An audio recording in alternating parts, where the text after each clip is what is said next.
I am not here to debate with anyone. I have devoted all of my adult life to this subject. I only debate with my equals. All others I teach.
Good morning. Oh, yes.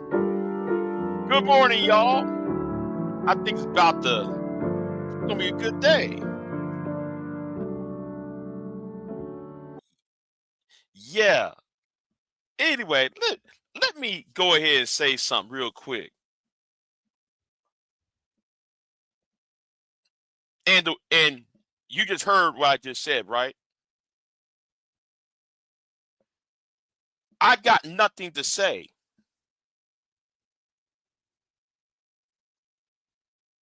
Let me say this to this certain person. I got nothing to say to you.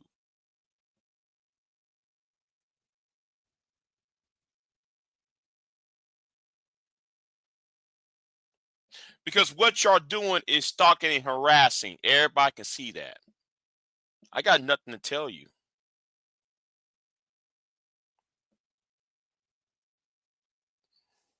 Anyway, what's going on with V Dub and Soup Bone? I got to go ahead and do this right. See, wait a minute. Now, I got to do this because shame, blame, and explain. People are talking about it on CNN. Shout out to Thai City. Shout out to the Uncut Underground. All right. Shout out to Thai City and the Uncut Underground and Ramil because they're talking about shame, blame, and explain on CNN. Now I want to thank. Hold on, I gotta thank somebody. I gotta say a special thank you to. Hold on. I'm trying to remember the guy's name. Let, let me let me go on. Hold on. I'm flubbing my words real quick. I'm sorry. I apologize. Oh, TD. Shout out to TTD. TD said, Big J, Google CNN, what I learned in the Manosphere. Interesting article, right? He says that there's an article on CNN.com about, and it's titled, What I Learned in the Manosphere. Now, there's a paywall. or a subscription thing behind that article, I might have to sit there and buy that article. But however, I went on YouTube and noticed yesterday CNN went off on the Manosphere. They're talking about the shaming, the explaining, the shame, blaming, explaining of it. And listen, I told y'all, people are getting tired of y'all. They're getting tired of y'all. Now, I'm gonna address you in a minute. I told your ass straight up, stay out of beefs that you know nothing about. And I told you that two months ago. Since you decided to come over here, I'm gonna address you again. I told you 2 months ago, stay out of beefs you know nothing about. See, and what I told you in my community post. So before you try to talk about, try make light of what's going on, try to make it as entertainment. Dead bodies is not something to entertain about. Domestic violence is something not to be make fun of. This space is full of people who got killed or been in domestic violence. You got 3 or 4 people on this app that has raped women.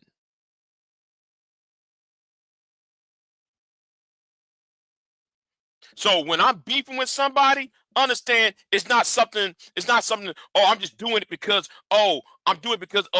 Big J, he's out. He just beef for no fucking reason. No, this is not no fucking entertainment. I'm dressing to you, soul. This is not no fucking entertainment. This is some shit that need, and you keep on digging up shit up for entertainment. Some of this shit needs to be buried. And I told you that yesterday in my community post. But anyway, enough with you. Right? Enough with you at this moment. I don't care about that stupid ass poll. Whether I won, no, fuck that. Fuck, I'm gonna address you again. Whether I win that poll or not, that's a stupid ass poll anyway. The fact is, you're instigating. That's my problem. Whether I win or lose that poll doesn't mean a fucking thing. The point is, you picking and prodding. That's my problem. Now back to CNN, right?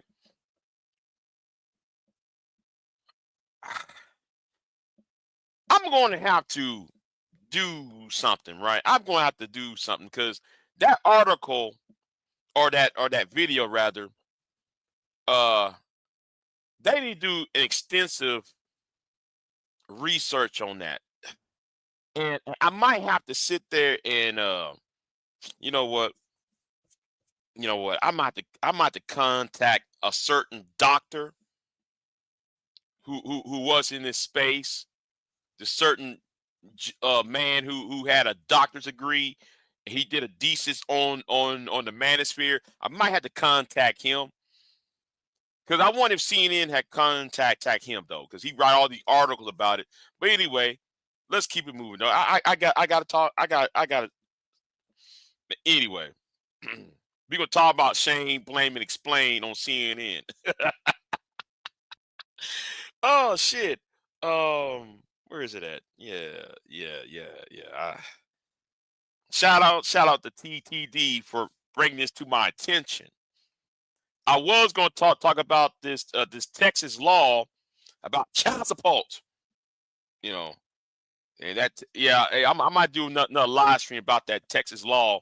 You know what? I'm about to bring that up on Ty City's channel when he goes live because we got to talk about that. But anyway, let's listen to what she got to say real quick. Cute. Cute little white girl though, by the way. Anyway, let's keep it moving. Sullivan got in the cage with former UFC star turned podcaster Jake Shields to explore the Manosphere and why exactly it's so popular. They speak liberal, they have liberal friends, and then they go online and they are a white supremacist. I've been saying that, right? I've been saying that for years. It's connected to white supremacists. It's, you know, the manosphere is connected to white supremacists. If you look at the talking points and this idea of blaming blaming white women dating black men, and then black men blaming black women for swirling. You know, if you look at the entire gist of it, then you see people like Hammerhand and MAGA Man and Sandman. You know, they say it's a lot of questionable things on YouTube. So yeah. Anyway, let's keep it moving. This is Vera Papasova. She spent the last year dating far-right men in New York City for a story for Cosmopolitan magazine. They're the most insecure. Now, hold on. I have a problem with that. I have a problem with this, right? I really have a problem with this part. The reason why I have a problem, what's going big cap, going with you.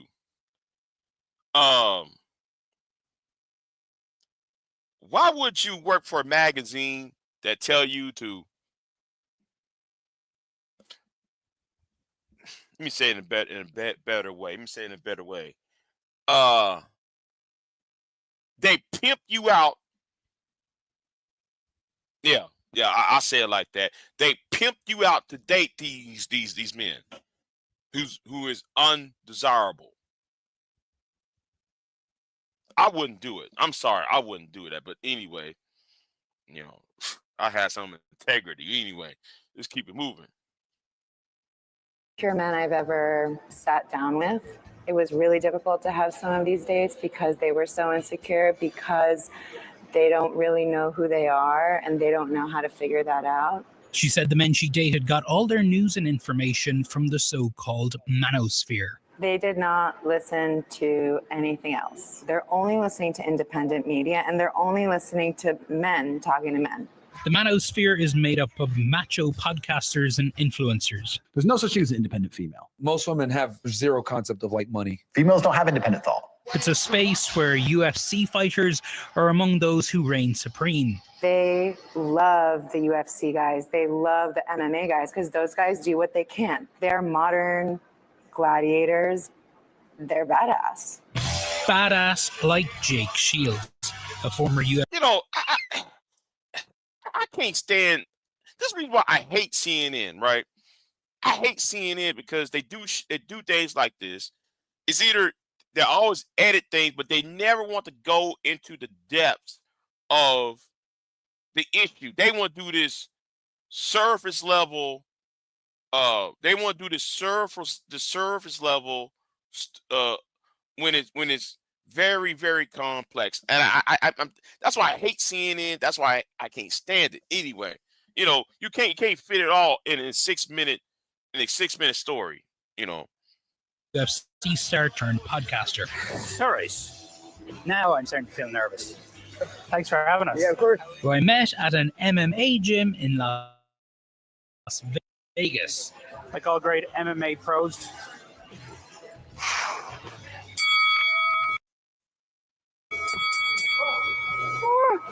I've never hit anyone in my life.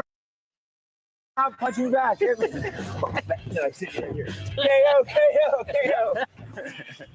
This is CNN.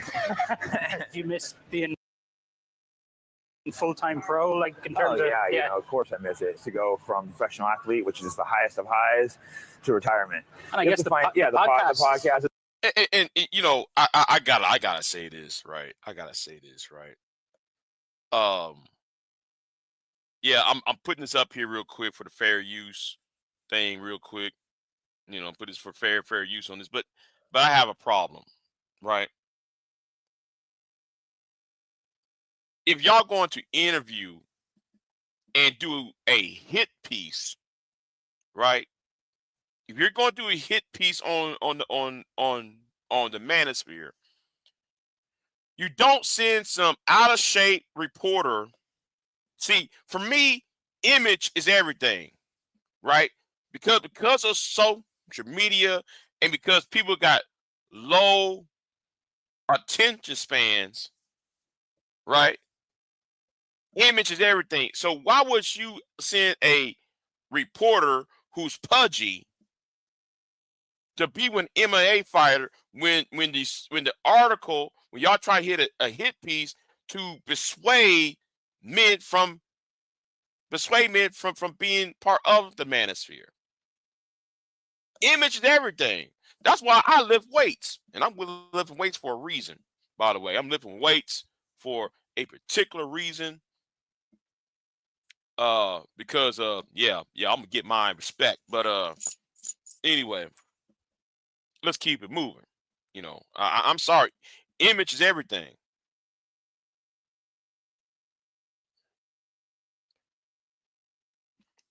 All right. So yeah, let's keep it moving. This is how you could fall into depression if you just go from the most amazing career where you're famous and spotlights to all of a sudden you're a nobody. Sure. Like other podcasters in the Manosphere, Jake regularly hosts controversial guests. And I named the podcast Fighting Back. I feel like we have to fight back what we're told we're allowed to do. I just don't like to be told you're not allowed to talk to this person. Like, why can't I talk to him? I'm not saying I agree with his ideology, but I should hear what he has to say. He's hosted the former Grand Wizard of the Ku Klux Klan. Today I have a very, very special guest, Dr. David Duke. I know you're controversial, but I have no idea how controversial. And Thomas Russo, the leader of the white supremacist group Patriot Front. Okay, let me talk about something though. Back in 2017, there was a thing called Unite the Right, and some of y'all remember the woman from Honey Badger Radio. Some of y'all don't know who she is. She was part of Honey Badger Radio. Carolyn Strong, and she was a men's rights activist, and I used to support Carolyn Strong up until that point. I think it was me, and I think the only black people there was myself and Sparky Pfister back in the day. And then she brought out this crybaby ass guy who's part of the Unite the Right, the whole Charlottesville, Virginia thing. And she over there having it, and he's complaining about minorities, black people are more racist than white people, and I'm sitting there like, you know what? I'm good. Y'all have at it. That was back in 2017. This is when Trump, when Trump first term, that woman got killed. The white supremacists went up to Charlottesville, did all that insanity. So yeah, so that was one of my few cases where I take y'all as a damn joke. I take the Manosphere as a joke at this point. And that's why y'all want to go back to Grandpa's country. Y'all can't go back to 1945. That's the point. Y'all can't go back to the 1945 and shit.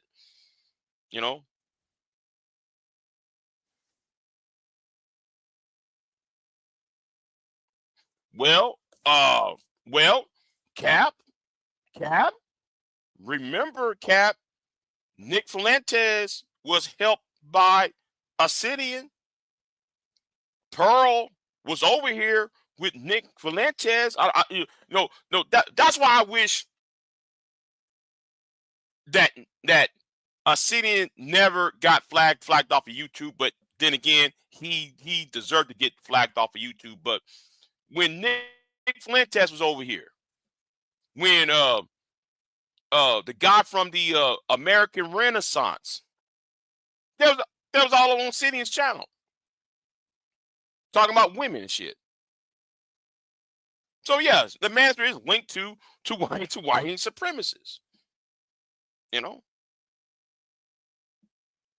Let's go where we disagree a little bit. Yes, sure. Let's hit race, because you're a white only group? So the organization only allows people of American ethnicity, and all Americans, I believe, come from Europe, so they're white. Oh wait. Hold on.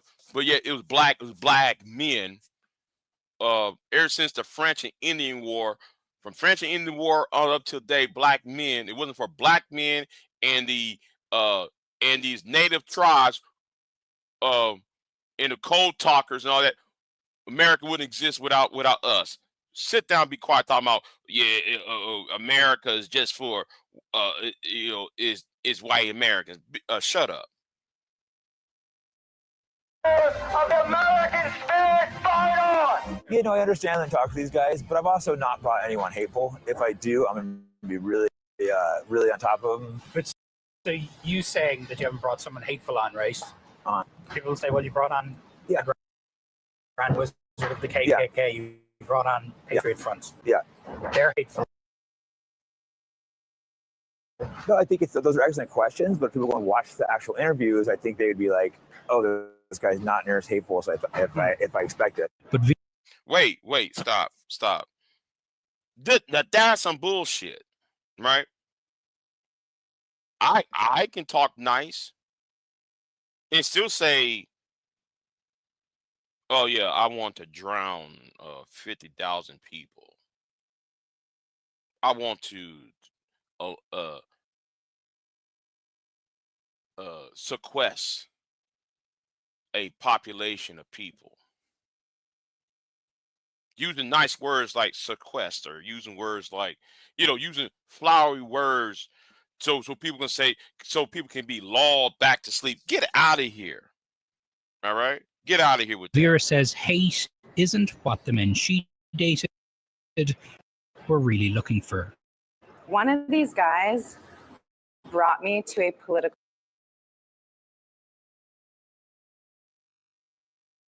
politics. Barely. They talked about, it was a bunch of men complaining about girlfriends and wives, regurgitating Andrew Tate type of advice about how to train your girlfriend, how to train your wife to be submissive. And so this group was supposed to be a political group, but they're talking about relationship problems. Shame, blame, and explain is not a power move. SBE is not a power move. Women go. Here is the thing: women respect men who do things, or they respect men who are about things. They don't. Women do not respect men who all they do is shame, blame, explain in front of a camera or on a YouTube live stream. The only damn thing you niggas do is roast. And I'm talking about white men too. All y'all do is roast. Got nothing else to offer. And the fact that that's what most of the time was spent on, you don't need to be a neo-Nazi. You need therapy. The appeal of Jake's podcast speaks to an Yeah. So you got people on here who do need therapy. Some of y'all act like, man, you on a AA meeting. Y'all act like y'all at an AA meeting, man. I'm gonna use that as an example. I'm talking to one man about what he said on my chat room, and when I correct him, but then what he does is he gets other people to fight his battles for him. James Kills, I'm talking about you.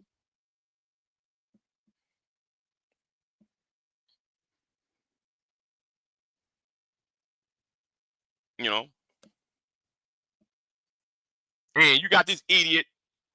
Hold on. Let me time him out for 24 hours. I'm gonna time this idiot for 24 hours. Yeah, there ain't gonna be no 5 minutes. Yeah, 24 hours. No, nigga, you gonna respect me, nigga. Anyway, let's keep it moving. Uh-oh, turn black. It turned black. Notice though, I want y'all to notice, right? I just got off from work, right? I just got off from work. Why y'all up? It's working hours. How come y'all are up? Now I know I work at night, but most people working during the day. So why are you up? See, something wrong with you. Something wrong with that. Let's keep it moving.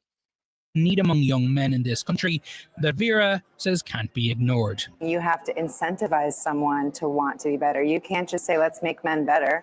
The thing about these guys is their biggest support system is online, but that also is very isolating, and isolation is what breeds hatred. Groups like Patriot Front. And you know what? I do have a solution to that.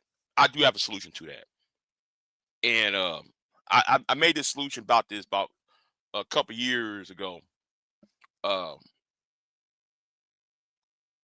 You got to recreate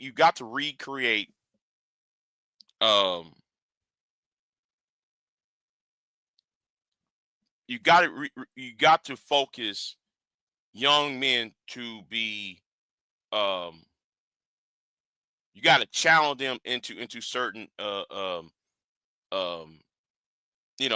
like the I'm gonna do a separate video on how to solve it, how to solve the red pill manosphere thing. And just because I'm talking about the manosphere, right? Understand, you divestors, I want y'all gone too. Because I know that some of you divestors are trying to use me as a come up. Y'all I'm not gonna allow you divestors and you the Black Women Empowerment Group. I ain't gonna allow y'all try to use me because y'all part of the problem. And some of you women over there need to be in jail. I just had to put that out there because just because I'm banging on the manosphere does not mean though y'all are off the hook. No, ladies, y'all not off the hook. Because I want y'all gone too. Oh, I'm a nurse and I want black men dead. I'm talking to you, the lady, the woman that kept. I don't know why I'm calling her a lady. The woman who sit there talking about, I'm a black woman and I'm a nurse and I'm in North Texas and I want black men to die. Yeah, I got that live stream though. Some of us got that live stream when you saying that shit. You put it on private. Anyway, let's keep it moving. Let me get right back to the manosphere real quick. Community, but community based on racism and hate. People have to really think about, do you have the capacity to talk to people that you don't agree with? Because that one nice conversation you might have might change someone's day enough to not have to seek out help in an online support group, which is actually a bunch of white supremacists using political beliefs as an excuse for how they feel. Donnie O'Sullivan is here with us now. Donnie, I'm so glad you've done. I hate when they do. It's not even in depth. And first of all, when y'all gonna bring in the black men in here, or the Asian manosphere? All right, when y'all gonna bring them into this? Because it's not just these white boys that want to go back to grandpa's country, right? Sorry, I just steal that from Thai City. They want to go back to grandpa's country and shit.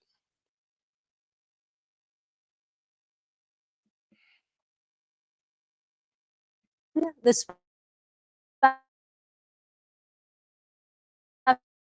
there's so much intrigue around this issue of the manosphere, and in fact, sport play in the manosphere.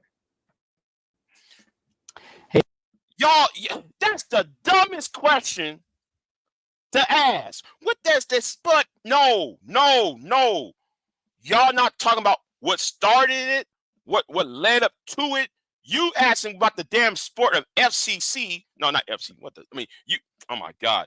UFC. Sorry, I don't know why I say FCC. UFC sports.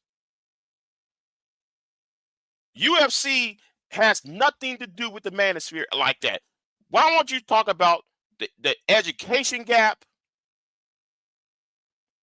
the crisis of boyhood since 1950, or I say since 1960, since Vietnam? Why won't y'all talk about that? Because that's where the divergence happened. You won't worry about UFC. This is a dumb argument, a dumb question to ask. See, there's something wrong with these CNN reporters. They ask the dumbest questions.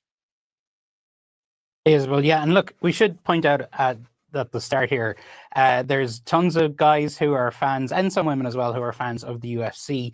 I have many friends who are fans of the UFC. It certainly does not mean, you know, that if you are a fan of the UFC, you are falling sort of down this rabbit hole of hate and white supremacy and everything else. But what we are seeing is that there is this sort of there is this crossover. The UFC is playing a greater and bigger role, really, in American life. Joe Rogan, who's the world's biggest podcaster, is a UFC commentator. Dana White, who is the founder of the UFC, is a prominent Trump supporter and was recently appointed to the board of Meta by Mark Zuckerberg himself, another big MMA and UFC fan.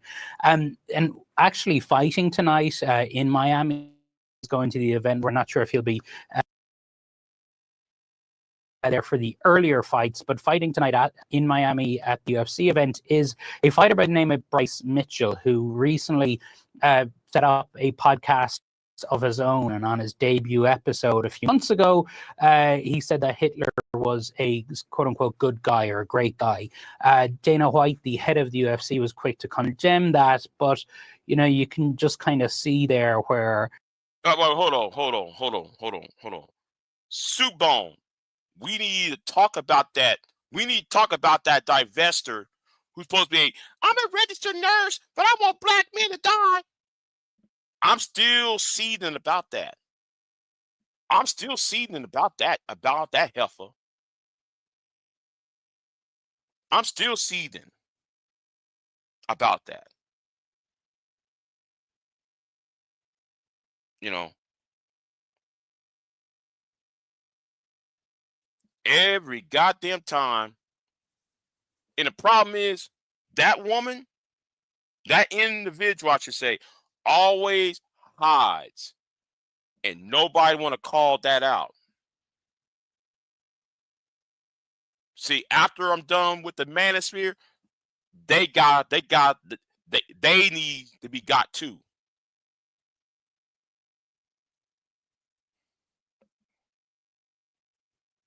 where folks who might be coming into this sport for one reason are a fan of fighting, and then they're getting exposed to views like Bryce Mitchell's.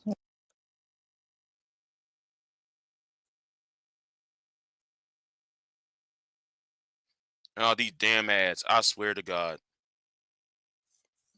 I swear to God, these ads are get on my nerves real quick. Hold on. Let me go ahead and get rid of the ads. You know.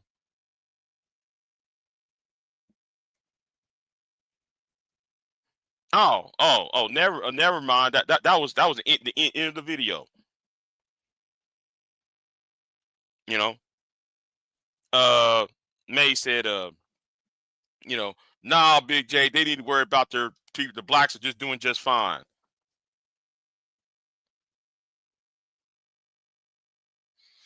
I agree. May said, I agree. They're trying to figure out what will influence the young white males that are valued by white people. I think there's a class war. Ain't no, ain't listen, May. No, it ain't. No, it ain't. Ain't no thinking. It is a class war. Poor whites are influencing other whites. You know. Let me go ahead. Hold on. I gotta check up on something real quick. Let me stop sharing real quick. You know what I'm gonna do? I'm gonna drop the link. All right, I'm gonna drop the link, and only a select people I'm going to choose to hit the link. Only a select few, because I'm going to do a live stream about this Texas law about child support. And yeah. Now the old ad is going to be now Pete. There was a saying "Mama's baby, Daddy's maybe." Well, with this Texas law that just been passed, it's going to be Daddy's baby, Mama's maybe. Watch it. That law that just passed in Texas a couple days ago. Oh man, y'all voted for that. Y'all voted for that. Y'all gonna be paying child support before the baby gets here. Y'all gonna be paying child support if you don't even know you impregnate the woman. If she missed a period, you paying child support. I'm gonna do, man. Y'all about to pay some child support in the baby, and it's not even the second trimester. And I'm about to read that law. That one, man, I'm telling you. Yeah, he said the SYSBM and the BWE are closet for far right-wing conservatives bordering white nationalists. Both are black who want to get in good with white race. Yeah. Yeah. Let me go ahead and drop the yeah. Hold on. Yeah, hold on. I heard about that child support before the kid. Yeah, man. I listen. I'm about to do a video on that. In fact, though, I might have to bring that up when I'm on the Uncut Underground channel. I gotta bring that up because a lot of these niggas are going to get the ass beat. Oh, I'm pregnant. Soon as a woman said, "Oh, I'm pregnant," any woman can sit there and say, yeah, you can. Right there's a link, you know. Anyway, hold on. I'm gonna put myself in the back real quick. I'll let y'all join so y'all can talk. But hold on, let me remove myself real quick. I'll be right back.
All right, I'm back. Yeah, I'm back. I have to step away for a minute. But yeah, man. He said, wouldn't they have to find out who the baby belongs to and what happened to the baby when the baby, bruh, listen. I read some of it. I read some of it, and let me go ahead and tell you something. It's not going to be easy to test the DNA. It's not going to be easy. It's going to be very, very expensive to get the DNA. I see Senator Salt up here. What's going on, Senator Salt? Hey, good morning, brother. How you doing? Yeah, all right. Hey, you know what? Since we're here, right? Hold on. I got look that up for a minute. Child support law in Texas, because that I said, damn. when I heard though that they was going to do this, like Right. last year, I was like, okay, I'm gonna see how far it passed. Hold on, let me see here. Let me try to find it real quick. Hey, bro, I'm not gonna lie to you. When I first heard about it last year, I thought it was one of those like social media meme jokes, like, oh no, we just doing this just to fuck with people. Let's see who fall for it. But I didn't know it was like they really went through with it. Yeah, hold on. It's Senate Bill 912. Yeah, that's right. It's Senate Bill 942 rather. And yeah, hold on. You know what? Let me go ahead and search for that real quick. I was gonna do this on another live stream. Right. But however, let me go ahead and bring this up real quick. Right. This is hold on, wait a minute. Let me do this real quick. Shit. Yeah, retroactively responsible. Yeah, but okay. Hold on. Hold on. Let me try to bring this article real quick. The bill. I got the bill. Right. So here is the bill, right? Texas Senate Bill 942, right? Mm-hmm. Now it says here, oh damn, I have to register the. Oh, okay. The summary: court order for retroactive child support, including retroactive child support beginning on the date of the child's conception. So it's like back pay basically. Like, okay, for all these months the child was in the womb, you owe money for this. I guess so. I guess so. I guess hold on. Let me see the text. I mean, How would you even tally up something like that? Like, would it be doctor bills? Oh, this is what she paid for Infamil for when the child comes out, breast pump, whatever. Like, how would you even be able to tally up something like that? Right. Like, okay, yeah. Cause I'll be thinking for a minute, like, oh, somebody, right? Somebody hit the panel. Hold on. May is a baby mama. The hell? Yeah. You over there trolling? Yeah, you trolling. You trolling your ass off. Yeah. Hey, good morning. Good morning. This is a good topic.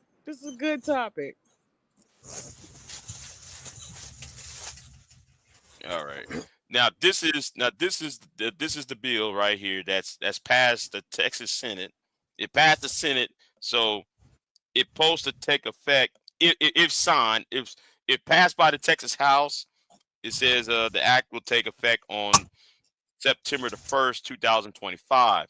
Now it says here by Senator Hughes, it says bill entitled to the act relating to court ordered retroactively child support, including retroactive child support beginning on the date of the child's conception. Wait a minute. That doesn't make any sense right there. How you going to know? Yeah, right. Like, oh, we your had child sex in on the the 26th of. Yeah, we had sex on the 26th of September. It's now March, so like, you know what I'm saying? Yeah, how does that work? They're probably going to have a formula, and the key word is retroactive. That means Yeah. that we don't find out that you the father until we actually make you pay for the DNA test, and it might be year 2 of the child's life. Well, they're going to go all the way back to the date of the birth, and they're probably going to calculate 9 months, and they probably will add maybe a month, or something like that. They probably got a formula for it. You know what I mean? Right. A month or 2 before the expected date of birth, conception thing. So they're going to hold you require, I guess, accountable when we say retroactive. I heard somebody think that they got to go into the baby and find out the DNA while they're in there. I don't think so. I think it's about we're going to hold you accountable all the way to the beginning. Whenever we find out whose baby it is. This actually might be a good thing. Man, no, but I was listening where you can get the DNA from the mother and the father, because I think though there's like a certain enzyme inside of the mother's DNA when she's pregnant, and you can find out that the birth of I mean the time when that when that sperm and egg formed, when Right. there's a fetus that's been created. So Right. and Well, they say it costs $1,000 to do that. oh wow. Yeah. Okay, maybe I had got something, and it was like 13,000, but that was all Damn. kind of DNA stuff. So okay, if it's cost effective, I guess. But I think also, Right. doesn't it put the baby at risk a little bit? Maybe if you Yep. get the baby, I think. Yeah, yeah. Mm, Any sort of operation, any sort of anything they do while the child is in the womb, it always puts the baby at risk. That's why I was like, man, but like I personally I think this could be a good thing because there's too many men out there finding out 5, 6, 7, 10 years later that their kids aren't even theirs, and so it's like, okay, if you want that back pay, you're gonna have to get a DNA test. If not, then it looks kind of suspicious because too many people are going through that these days. yeah, there's already laws on the book about that already. Yeah. And as far as this bill definitely isn't going to spread to the other states because with the abortion laws and everything, many of these other states, especially like a lot of the liberals and leftists, they'll say a child isn't even an actual person until it leaves the womb. And I'm like, so it's not a baby in there. So why is it that people who are going out here killing pregnant women are getting charged with double homicide if one of them supposedly isn't even actually a child? It's just weird things like that. Like something like this would never be able to spread because too many people disagree. It'll spread in the southern states, though. Yeah. Yeah, possibly. Yeah, I say from Texas, Missouri onto Florida. I mean, you would draw a line from Texas to Missouri and just go eastward. Yeah, I mean, you know, Yeah, yeah, yeah, I agree. that's yeah. But let me read some of this because this is the edited. I think this is the edited version here. Um, and it's something about the presumptions created under subsections 3 can be rebutted by the evidence that the over I can't pronounce that word knew or should known that the over was the father of the child for whom support is sought and sought to avoid the establishment of support obligation to the child. Arbiter, that's what it's called. That's right, arbiter. Yeah, hold on. I ain't read this whole bill here, but it says I'm gonna just use it is presumed to be reasonable in the best interest of the child for a court to order retroactive child support for the child beginning on the earliest possible date of the child's uh, conception as determined by the physician using the standard medical practice as defined by section 171.201 health and safety code or the presumption of other evidence presented to the court, including testimony of the parent of the child, be the proper showing. The court may order the obligator to pay an additional retroactive child support, equitable, a portion of all prenatal and postnatal child care expenses of the mother and the child. The court shall confirm the amount of retroactive child support and render a cumulative money judgment for the total amount of retroactive child support owed. Huh. Okay. Okay. Yeah, that's what it says on here. Shit. Yeah. So what are y'all thoughts? Wait, everybody's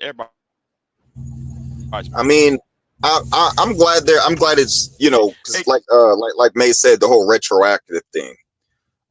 I'm kind of glad it's like yeah. that instead of this because I thought originally the way people were presenting it, and I'm guessing they were doing it probably to troll a little bit, but the way people were presenting it Mm-hmm. is when you find out she pregnant, okay, you got to give her $300 out of every check every week until the baby born, and then if she decided to keep you on child support, that's what I thought it was. It's like, well, how do you even know if it's your kid? Like, do you get that money back? That's how I thought it was. So retroactively, I guess Right. that's a bit safer. And it's like Fred said in the chat, it will keep people, or was it Fred that said? Somebody said in the chat, it will keep people honest. It's like, okay, you want this back pay, you need to prove that he's the daddy. We have to find out, you know. Mm-hmm. Mm-hmm. Right. Right. But I think though I think there's another motivation behind this. I think the motivation is trying to force the man to marry the woman, or force the woman to marry the man. You saying the family values is behind it, kind of, right? Yeah. I It see had that. none. Yeah. I see that. Yeah. Mhm.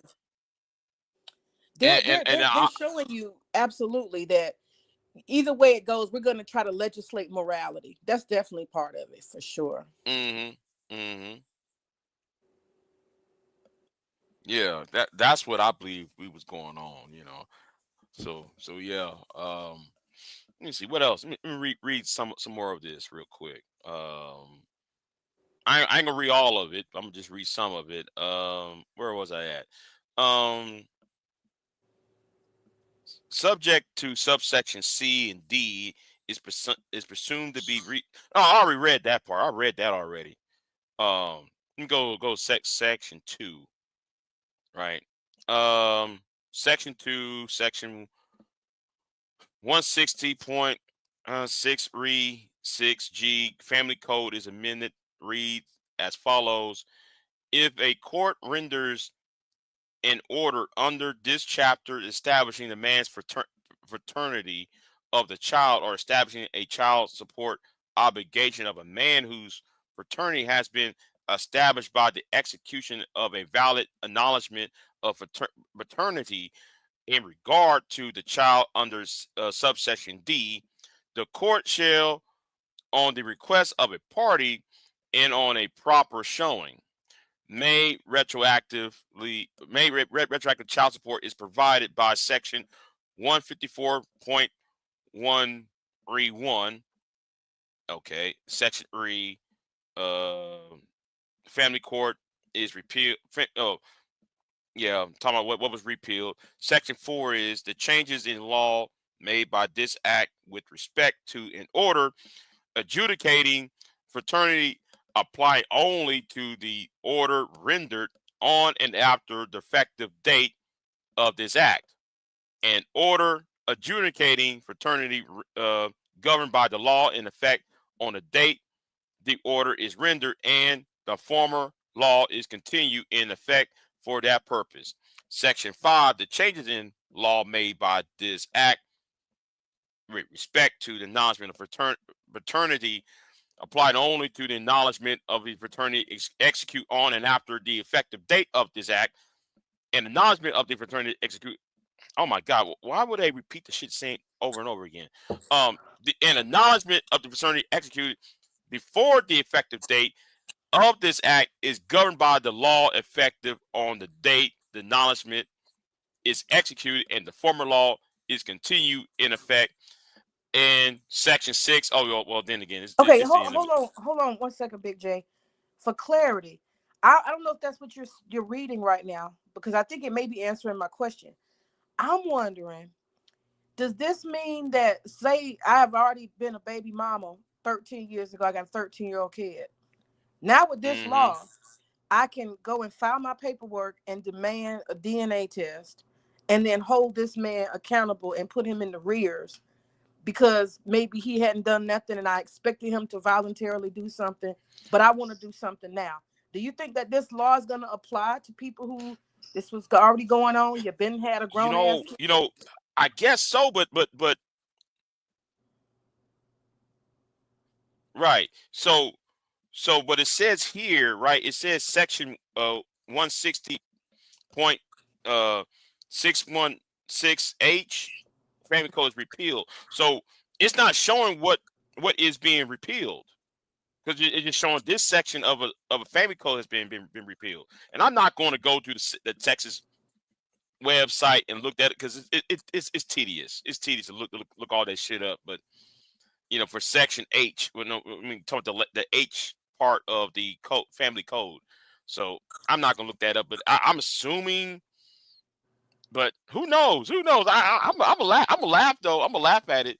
If some woman who has a 12-year-old or 13-year-old going back and say, I want my what about before the baby got here? You know? Yeah, they're gonna have I'll to. laugh at that. Yeah, that's gonna be tough because gonna be a lot of men who, if the kid is 16, 17, they're still, minors. They're gonna have to account for that. And that's what I was gonna say too. Men have to be very careful, and that's what I think this is. This is legislating morality, because what's gonna happen is both men and women are being held accountable. They really are. This is holding men accountable, and that abortion is holding women accountable. Heifer, you might want to close your legs, because after 6 weeks, you don't have choices. We took your choices. And therefore, 6 weeks, no women know they're pregnant in 6 weeks. Very few women. So basically, we're taking your choice. So close your legs. That's the answer. That's the message. And then with this one, it's if you don't put your dick up, we're going to come after you as a man. And we're going to hold you all the way accountable. So they definitely trying to promote marriage, promote family values. I would also say like white Christianity, that white nationalism. You know what I mean? Yeah. Mm-hmm. Yeah. Mm-hmm. Yeah, that's all this about. And Texas is teetering on that Christian fascism. Texas actually is a Christian fascist state. Like the last 20 years, no, you in California, Senator Salt, you over there in Florida, right? Well, but you in Florida, May, so you might see I'm in it coming Georgia. too. I'm in Georgia. Oh, you're in Georgia? Okay. You might see it coming, right? But yeah, over here it's like they're gonna force people to become Christian. Like the governor of Texas going after this a Muslim, the Muslims in in Dallas. They're trying to promote this thing called Christian dominism. It's a phrase, Christian dominism, and you can't get on no porn site. You can't even do shit. Take the porn. They gonna take the porn. Man, they already did that. No, they already did that. They already did that already. I can't even go on Pornhub. No, I can't even go on. Big J, you Man, serious? no, I listen. They passed that last year. So you telling me in Texas, if you try to get on pornography sites, you can't get on? You can't get on a pornography website unless you have to provide a bank statement or a driver license or any type of thing to prove that you are an adult. Oh wow! And you so you can't have it, but you got to prove you're an adult. That's kind of like that's kind of like the government keeping track of your sexual proclivities. Like me personally, I don't agree with porn, so I don't see a problem with it. However, I do have a problem with them tracking. Like, okay, you want to track somebody's how much money's going into their bank account, you're the IRS, whatever. You want to track Social Security, whatever. But it's like, but what they're searching on the internet, like unless it has to do with child pornography, which I hope not. Right. Unless that has to do with that, it's like, this is this person's sexual proclivity. If they're doing it and it's not hurting anybody, I don't know. Just keeping track of certain things always seemed weird to me. Even some of the dating sites, they're blocking it because there is one. There's like Tinder. What's that one? What's that? You know what?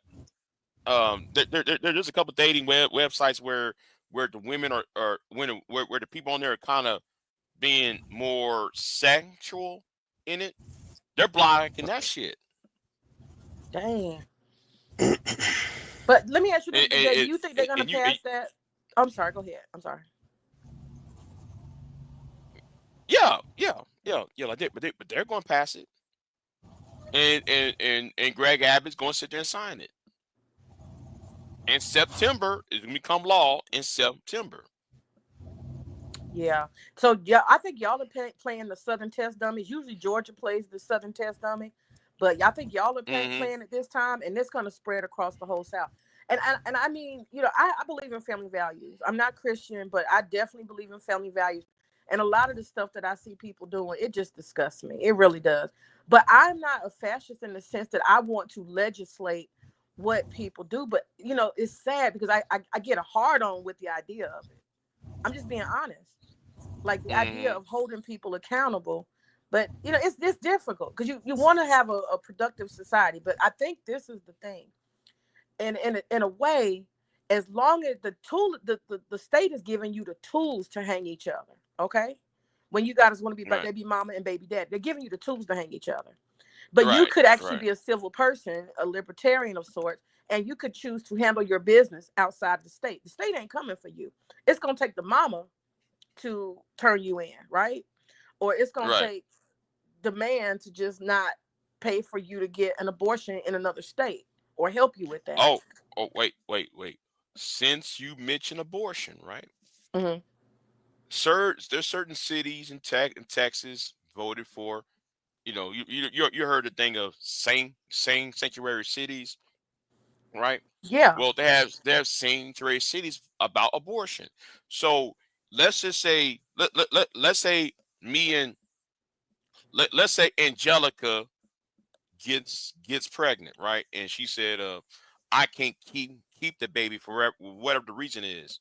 And I went ahead and try to uh get her on the airplane to go to another state. Well, because she lives in the city that's a sanctuary city about abortion, I and her can get sued by the city to be Oh prevented. wow. Big Look, J, but this look up. is wow. In all these idiots, he want to shame, blame, and explain. This what y'all voted for. All right, Senator Salt. And Senator Salt said he'd be right back. All right, then. I'm glad. I ain't spoken to Senator Salt in 5 years. I'm glad though. You know, but anyway, I'm glad to see Yeah, I him. want him to I come guess. back up for sure. I like to hear his perspective. He's very articulate. Definitely. Yeah. Yeah. Wait. Damn, Big J, they trying to like take over people's personal decisions. And it's just like Handmaid's Tale. I swear we're getting inching and inching and inching closer to Handmaid's Tale. It's crazy. And I told him. I told about these Manosphere idiots voting for these crazy people, thinking, we gonna get these women in check. Knowing the fact though, knowing that if you're going to dig a grave, you might as well dig two. Dig too. Because they're going to hold these men accountable. It's going to be men who Right. got 2 and 3 children. I got a cousin. He's so trifling. He got like four different children by 4 different white baby mamas. Oh, poor white trash chicks. And it's going to be dudes like my cousin that they're going to be out hung. My mom told me a story about how she started to want to try to counsel black men. As an accountant at, she's the head accountant at this one company. And she said she actually gets to see how black men, she have to explain to them why they don't have a check, why the whole thing is gone. Because what'll happen is a woman will file child support and put him in arrears and all this other stuff. And by the time it's all said and done, he might have $100 left. And they come in all of a sudden like, what happened to my check? Why this? And she's like, they got you. You're done. You're not getting, you're going to keep working, but you're only going to get this much. So you need to adjust your budget accordingly because the state is taking it out now. So you're not going to see this, It's real. No, it's not, Soup Bone. No, it's not. You got listen. You everybody's about to take a lawsuit, Soup Bone. I don't know, Soup Bone. Yeah, Soup Bone. You look at one bill, but you're not looking at that bill is for the men, right? But you ain't look at the bill that's for the women. And if you look at those bills side by side, they're trying to lock everybody in. They're locking everybody in. And a lot of these Manosphere nuts, these MGTOW nuts, they think, oh, let me just vote for Donald Trump and the Republican Party, and we can get these women in check. What's going on, Queen? How y'all doing? Hey, All Queen, right. what's going on? Nothing. What's going on? What's y'all talking about? Man, whole lot. Man, that Texas just passed. The Texas Senate just passed a bill about paying child support before the baby gets here. Retroactive child support. Oh yeah, yeah. And so it finally passed. Huh? Yeah, but it's going to the Texas House. It's not law yet, so it's going to the House. Sometime this week, and it will be rushed through, and Greg Abbott will sign it, and in September. Well, y'all got from April to June to August to do whatever the fuck y'all want, because when that law, because in September the 1st, that's when it come law. Because in Texas, new laws will be effective on September the 1st. Damn.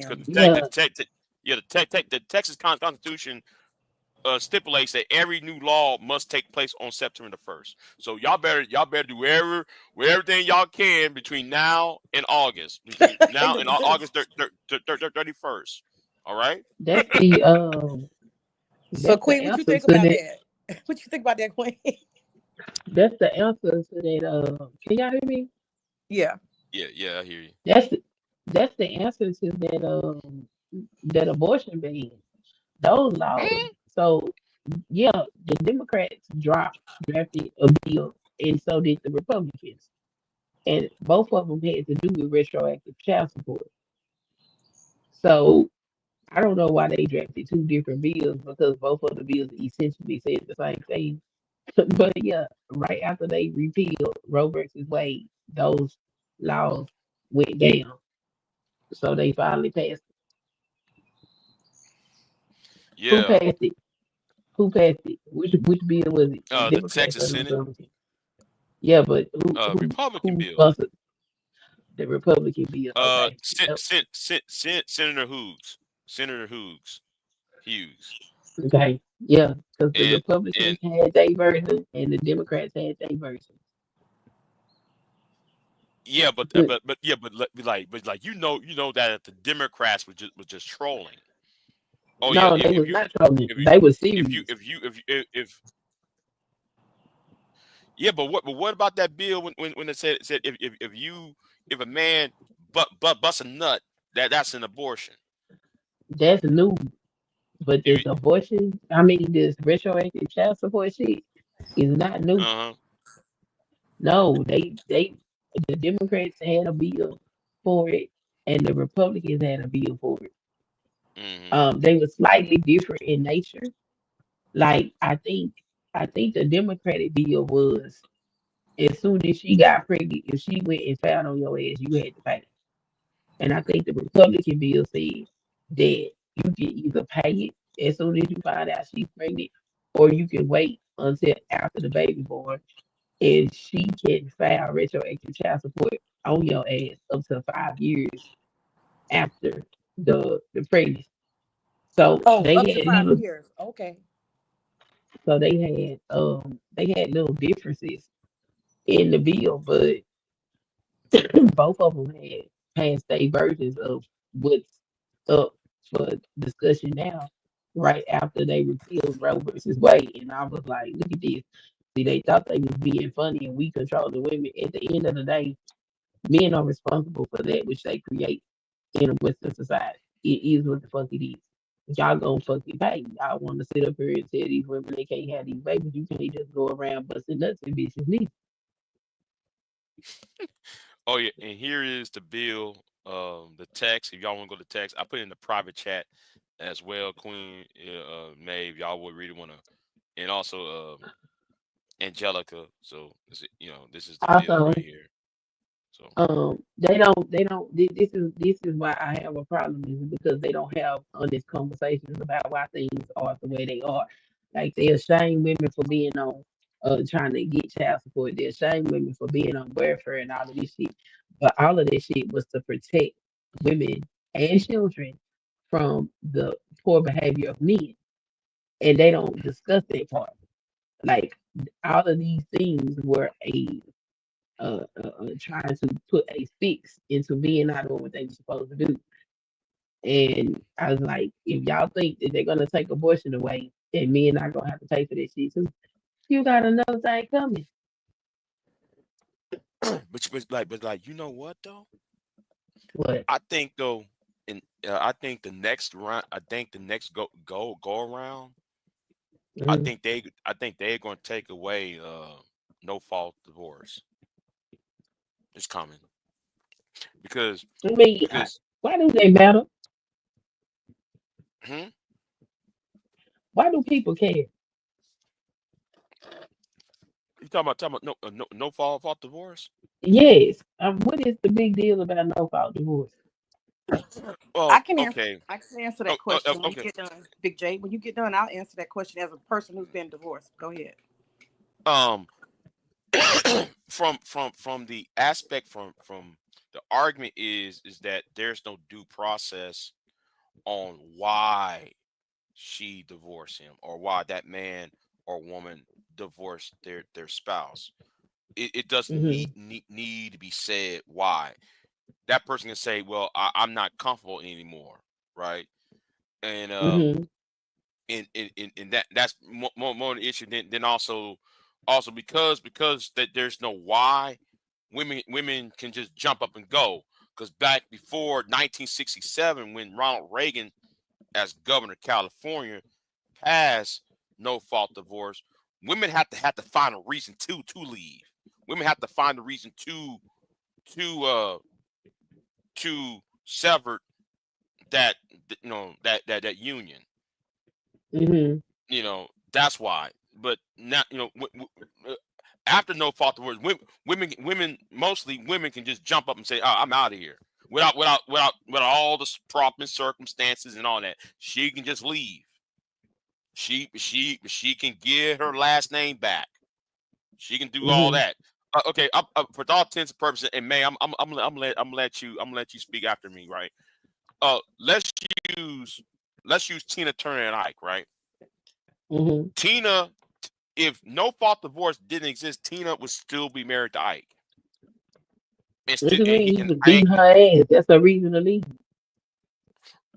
Right, but she couldn't. He would still has some control over her after the dissolvement of that relationship. So that's why I used to be against no fault divorce until, again, I redo my research and I evolved. I got off that that red pill bullshit and start trying to think. So anyway, oh, Angelica said as soon as I came. Okay, I'm sorry, Angelica. Okay, but anyway, go ahead, May. Go ahead, May. I'll let. Okay, hey, Angelica. I'll say this real quick. As a person who got a divorce, I was really surprised when I filed for a divorce how easy it was. I literally printed off a $10 bit of paper. No, I'm sorry. I printed off. No, they print off the paper and give it to you and sell it to you for $10. So I literally got a divorce for $10. And that's what you can do at any courthouse. In those circumstances, you do not need a lawyer. So lawyers are cut out of the process. You don't need a lawyer at all to represent yourself on a no fault situation. Now, if it is fault, which if they say you must prove why you get a divorce, and see, the judge is the one who grants you the divorce. And no fault, you're kind of granting your own divorce, because what you do is you fill out the paperwork, and you and your former spouse, y'all both agree, and both of y'all sign the paper. Neither one of y'all need a lawyer. You don't have to spend any money. It's very easy. You get the right to privacy. You don't have to tell anybody your business. That's why no fault benefits people. You got people that don't want to put their business out there. Say if you have financial abuse going on, you got to put that and document that and prove that, bring bank statements and da da da. Or if this person has been spending recklessly and they're causing financial strife, husband can't keep a job, X, Y, and Z. You got to put all that stuff out there if you're not doing a no fault, right? And you don't have any processing. That's the thing. There's no processing. And it's like both people agree, and all the judge does is say, okay, come before me. You agree, and they get it on record. Yes, I agree. All right, what did y'all decide to do with your children? Okay, you're going to do this, you're going to do that. Fine. There's no power for the government in no fault. That's if the two couples agree now. They just have to grant what you both said and honor you and respect your privacy. They don't get to ask you to prove this person beat your ass or anything. Prove this, prove that person. And see, this is where no fault is beneficial to women, because women a lot of times don't necessarily have the funds to go and get a private investigator to prove cheating, right? Because you got to convince the judge. If you say it's because of adultery, we'll prove it. That means you got to have a private investigator. You got to be able to afford that. You got to be able to afford an attorney on your own. And, you know, just having the money to put down on an attorney to sign a contract with an attorney can cost you anywhere, especially divorce and messy one, $5,000 and up, and you got to keep feeding the fund. So it really puts women at a disadvantage. Also, a lot of women, if they're being abused, they don't have to prove it under no fault. But if you're going and saying I've been abused, they're gonna say, okay, where are all your police reports? How come you didn't report anything? Where's the medical records? Where's this? Where's that? So it's basically no fault gives women an easy out. They don't have to prove adultery. They don't have to prove anything. They don't have to put their private business out there on court record. It's a lot of benefits for women. And it could be the same thing for men too, you know, but a lot of times women don't call the police. They don't, you know, document adultery, you know. So I think no fault is it could be a very dangerous place. It'll trap a lot of women, especially when the judge decides who gets to keep the kids. That's my thoughts. Yeah, that's yeah. So, but wouldn't it be that no fault divorce became pretty much the standard because of all the bullshit that was going on in divorce hearings? If you go back and listen to it was in the 1960s, 1967 was when it was when California passed no fault divorce. That was the first state that passed it, because they was seeing that, you know, women couldn't just jump up and leave because of the court wouldn't allow her to jump up and leave like that. And back then though, women couldn't have their own credit cards and stuff like that, you know. So she can't just, you know, so you know there were a lot of barriers on that. So yeah, no fault takes a lot of power from the government, y'all. It takes power from the government, and also it's socioeconomically, it benefits people who need to get a divorce socioeconomically. If you're a poor person and you can't afford attorneys, both of y'all, you know, it really benefits you because you don't have to have an attorney. You represent yourself. If they take away no fault, you may very well not even be able to file for a divorce unless you have attorney, especially if the other person disagrees. If the other person won't sign that paperwork and agree, you have to have an attorney or you ain't getting no divorce. You're not getting it. It's not going to be, you're not even going to get before the court. You're not going to be able to get in front of the judge without an attorney. It's going to be damn near impossible. And if they give you a public one, I've seen public defenders, they have like 500 cases all at the same time. They don't know you, never met you, don't talk to you, but they'll just stand there and interpret the law for you and try as they can, you know, on the spot. That's it. You get on the spot representation. That's not real, like, you know, that's not real legal representation. And you don't know if that person is going to be invested in making sure that you get custody or that you get financial, whatever. You know what I mean?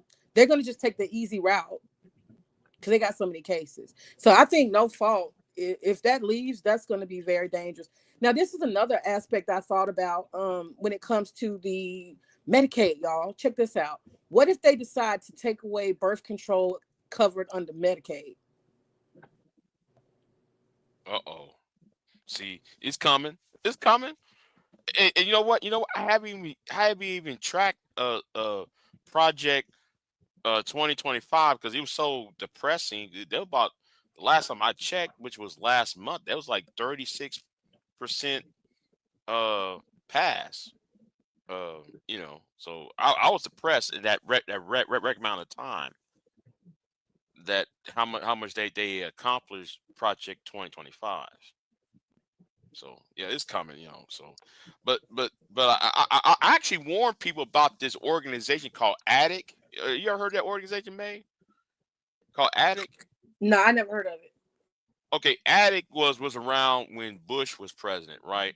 The origins of Project 2025 and Project and Agenda 47 originated from this lobbying group called ADDIC. ADDIC, you know, a lot of your state reps, your state senators, they don't write these bills. They don't write this shit, right? This group write all these state legislators, these congressmen, these bills. They give them drafts and tell them, hey, pass this, pass that, and it's rushed through committee. You know, especially in red states where it's predominantly conservative. So they don't even, you know, when it's time to pass the bill, they just rush it. They allow this unelected, unvoted for people, you know, people who we don't even know, rush through bills. You know. So you're saying this is like a bill factory? They just create bills constantly. Right. Wow. Right. It's basically a bill factory, and I was talking about that years ago, and people say, "Oh, Big J, you know what the fuck you're talking about?" No. This is the bill factory. They're actually they manufacture legislation all the time. Like in North Carolina, right? Like the Koch brothers. The Koch brothers back then, you are familiar. You familiar with the Koch corporation, right? You familiar with the Koch corporation, right? May Coca-Cola? No, Koch. No, I'm not familiar Like at all. Koch. Koch. I'm not familiar. Okay. They was okay. It is a corporation that's based, I think, somewhere in the Midwest. Anyway, the Koch brothers was trying to resegregate the schools in Northern Carolina, and they was using redlining, and they're trying to use redlining and gentrification as a way to do it. They was trying to separate the black the non-whites from the white kids in most of the school districts in North Carolina. And they was doing the same thing. They was pumping out bills. They was pumping out bills out. A bill factory, a legislative factory out there. And this was like, I want to say 2004, 2005 when they did this. What happened to Angelica? Is she here? No, I'm here. I was taking a call. Like, soon as I popped up, my phone rang. My apologies. Yeah.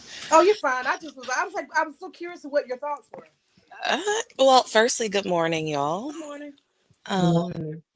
Yeah, I think that this is interesting because one of the big factors that kind of came around, like the legal aspects of creating no-fault divorce, was a constitutional right?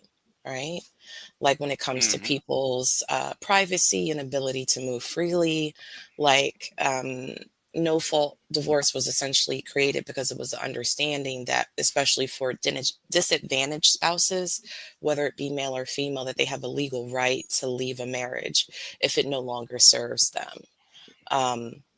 And so I think if certain states are going to bring this back, they're also going to have an uphill battle, because there are going to be people that are like, wait a minute, you're no longer allowing me to do this thing.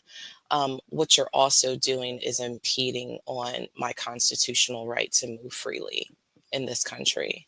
And that includes those marriages. So hopefully, I mean, because it's a double-edged sword to me in both instances. Whether it be no-fault divorce is applicable in certain states or not. What we're doing is we're setting the stage again to make marriage undesirable at all, right? So as much as there are certain people that are pro traditional values and all those things, more states that if they do adopt it, and I'm just going to say, we're going to assume that these are probably going to be red states because that's just the way it's set up right now to look. What you're also saying is that for women who are interested in potentially having a marriage or a family at some point, that this is not advantageous for them in worst case scenarios that they do want to leave. So I don't really see this as much of a win.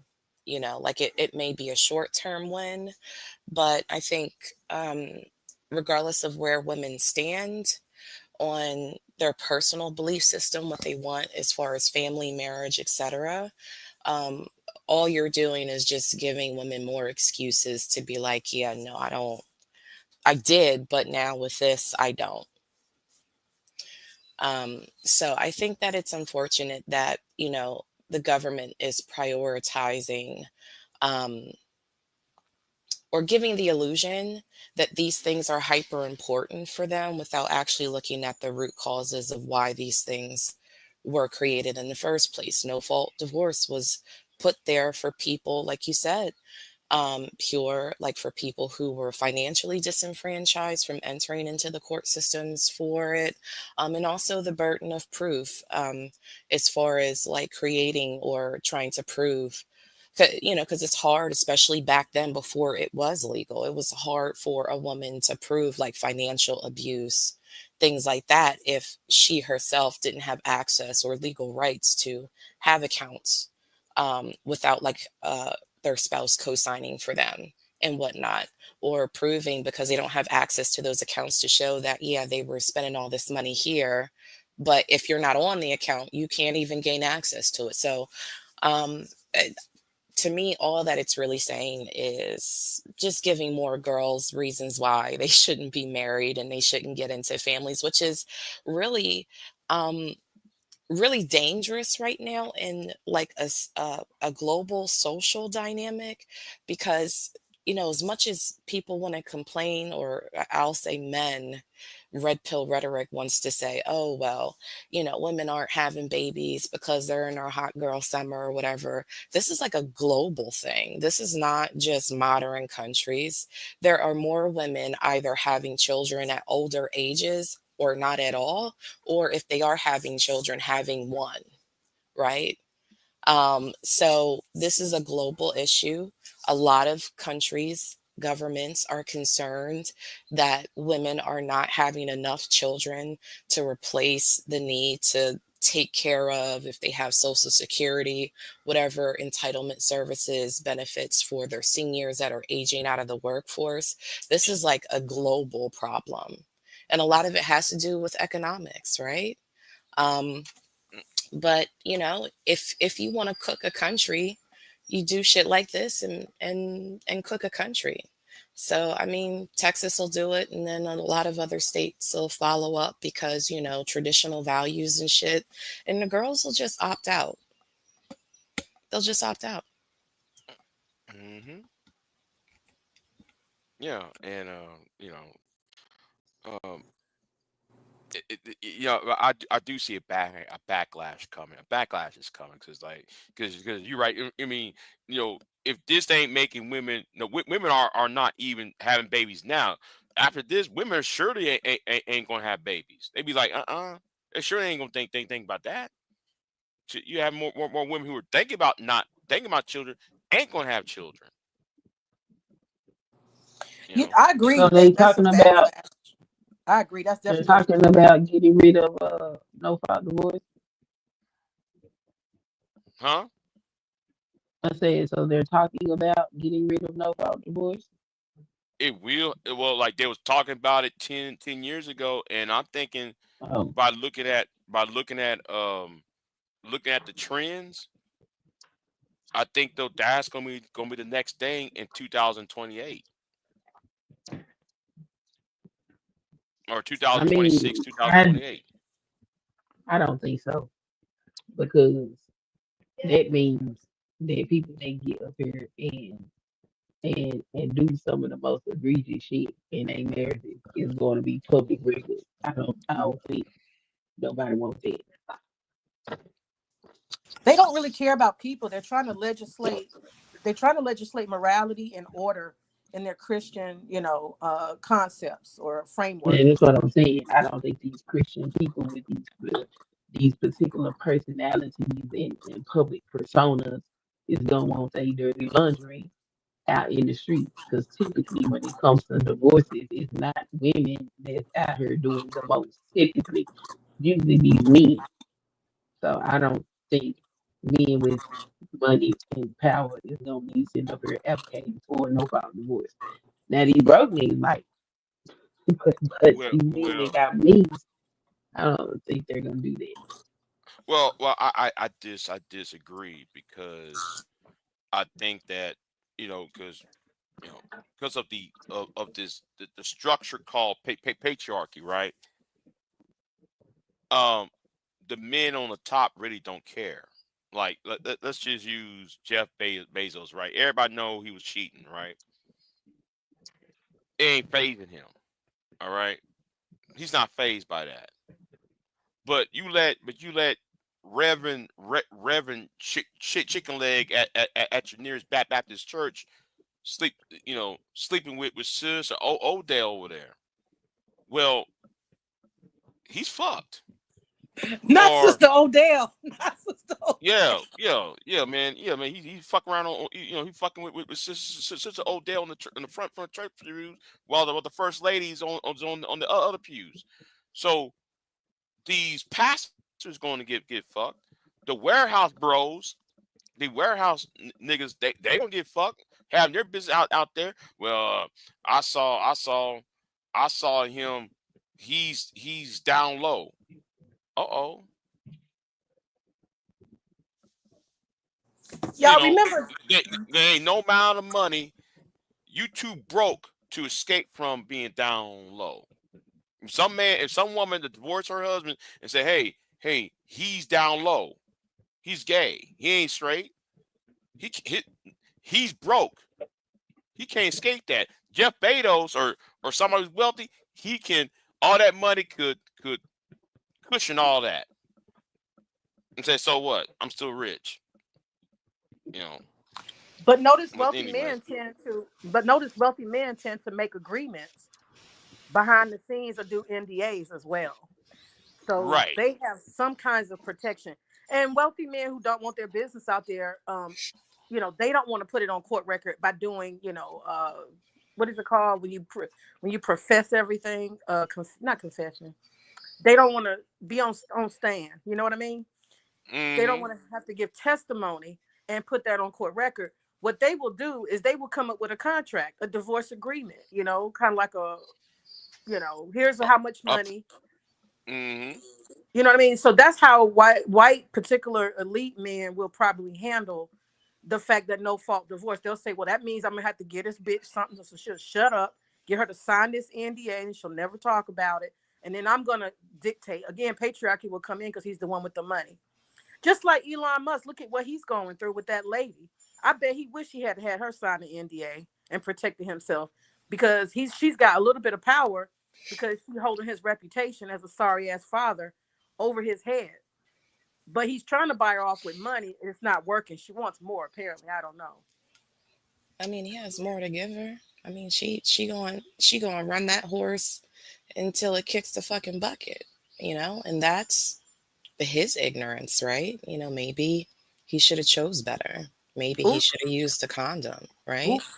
But this is what happens when even, with men with money. I mean, like I've absolutely seen documents or divorce decrees where there was a prenup and the terms of a divorce, if it ever comes up, are, contained within those prenuptials, right?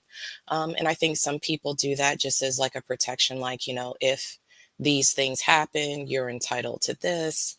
This is how we'll go about the divorce. If these certain conditions are met, not to say that people necessarily have to follow those, but I mean, for the savvy person, they do put those clauses in there, right? I just think, regardless of if people are wealthy or not, going into a marriage now is not the same thing as it was 1,000 years ago when it was like a religious covenant between you, your spouse, and God, right? So, because this is essentially a business that you do get tax benefits from, you get certain breaks and discounts. we're in an unfortunate position where, you know, people have to meet the standard or not, you know, and if it's as simple as, you know, because I'm divorced myself, you know, that even in a no fault divorce, the other party can absolutely contest the terms of the Right. arrangement for the divorce. Not to say that they can necessarily stop it, but they do have the ability to say, hey, well, you know, I don't agree to this point, this point, this point here. What I would like to see happen in this dissolution is X, Y, and Z instead.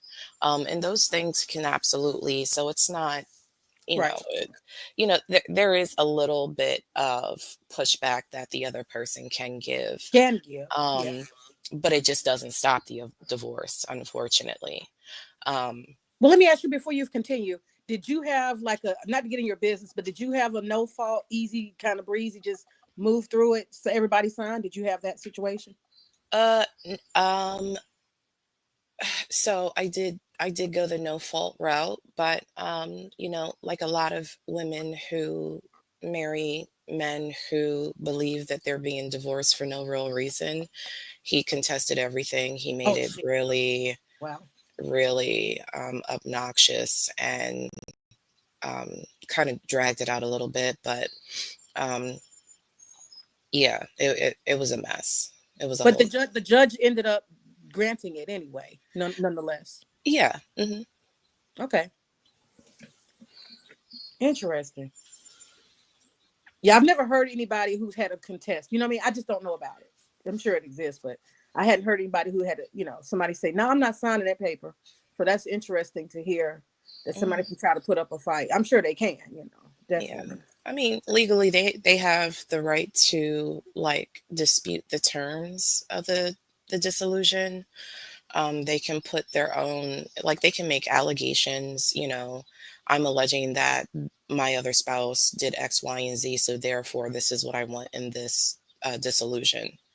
Um, yeah, so I mean, they have some ability. They just can't stop the divorce, but they can absolutely push back on the terms, and the judge has the right to accept them or require, in certain instances, proof to confirm it.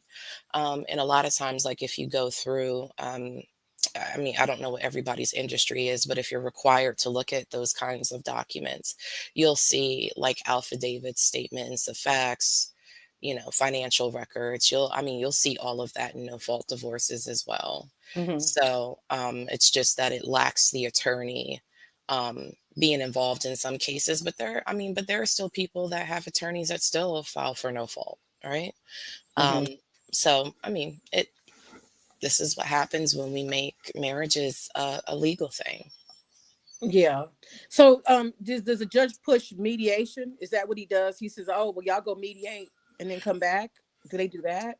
You can request mediation as a partner, whether you're on the petitioner or respondent side. You can absolutely request that.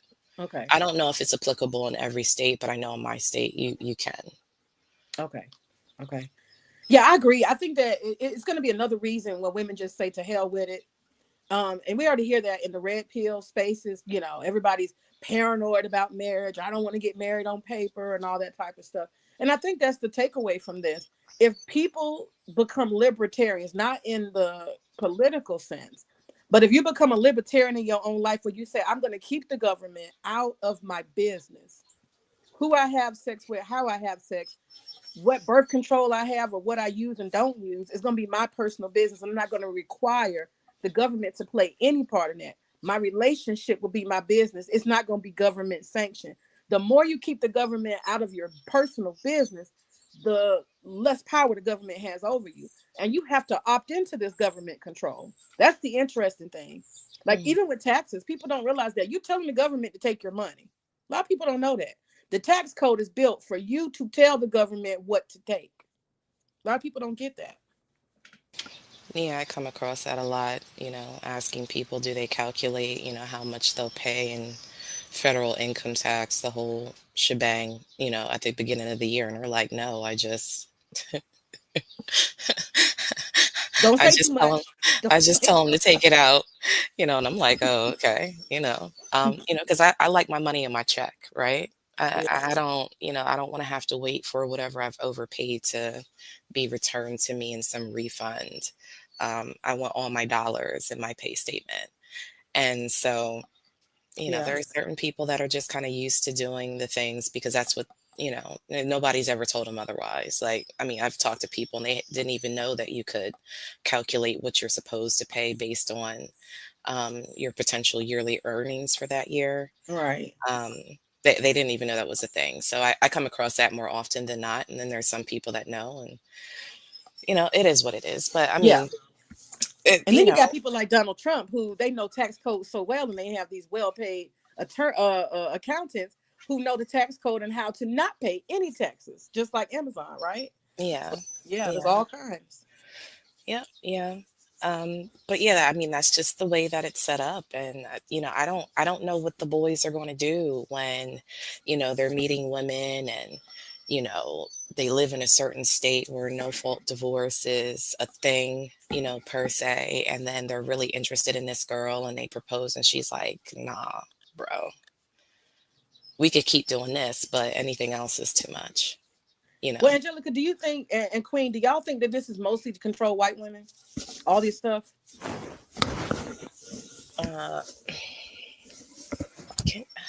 Cat is jumping on me.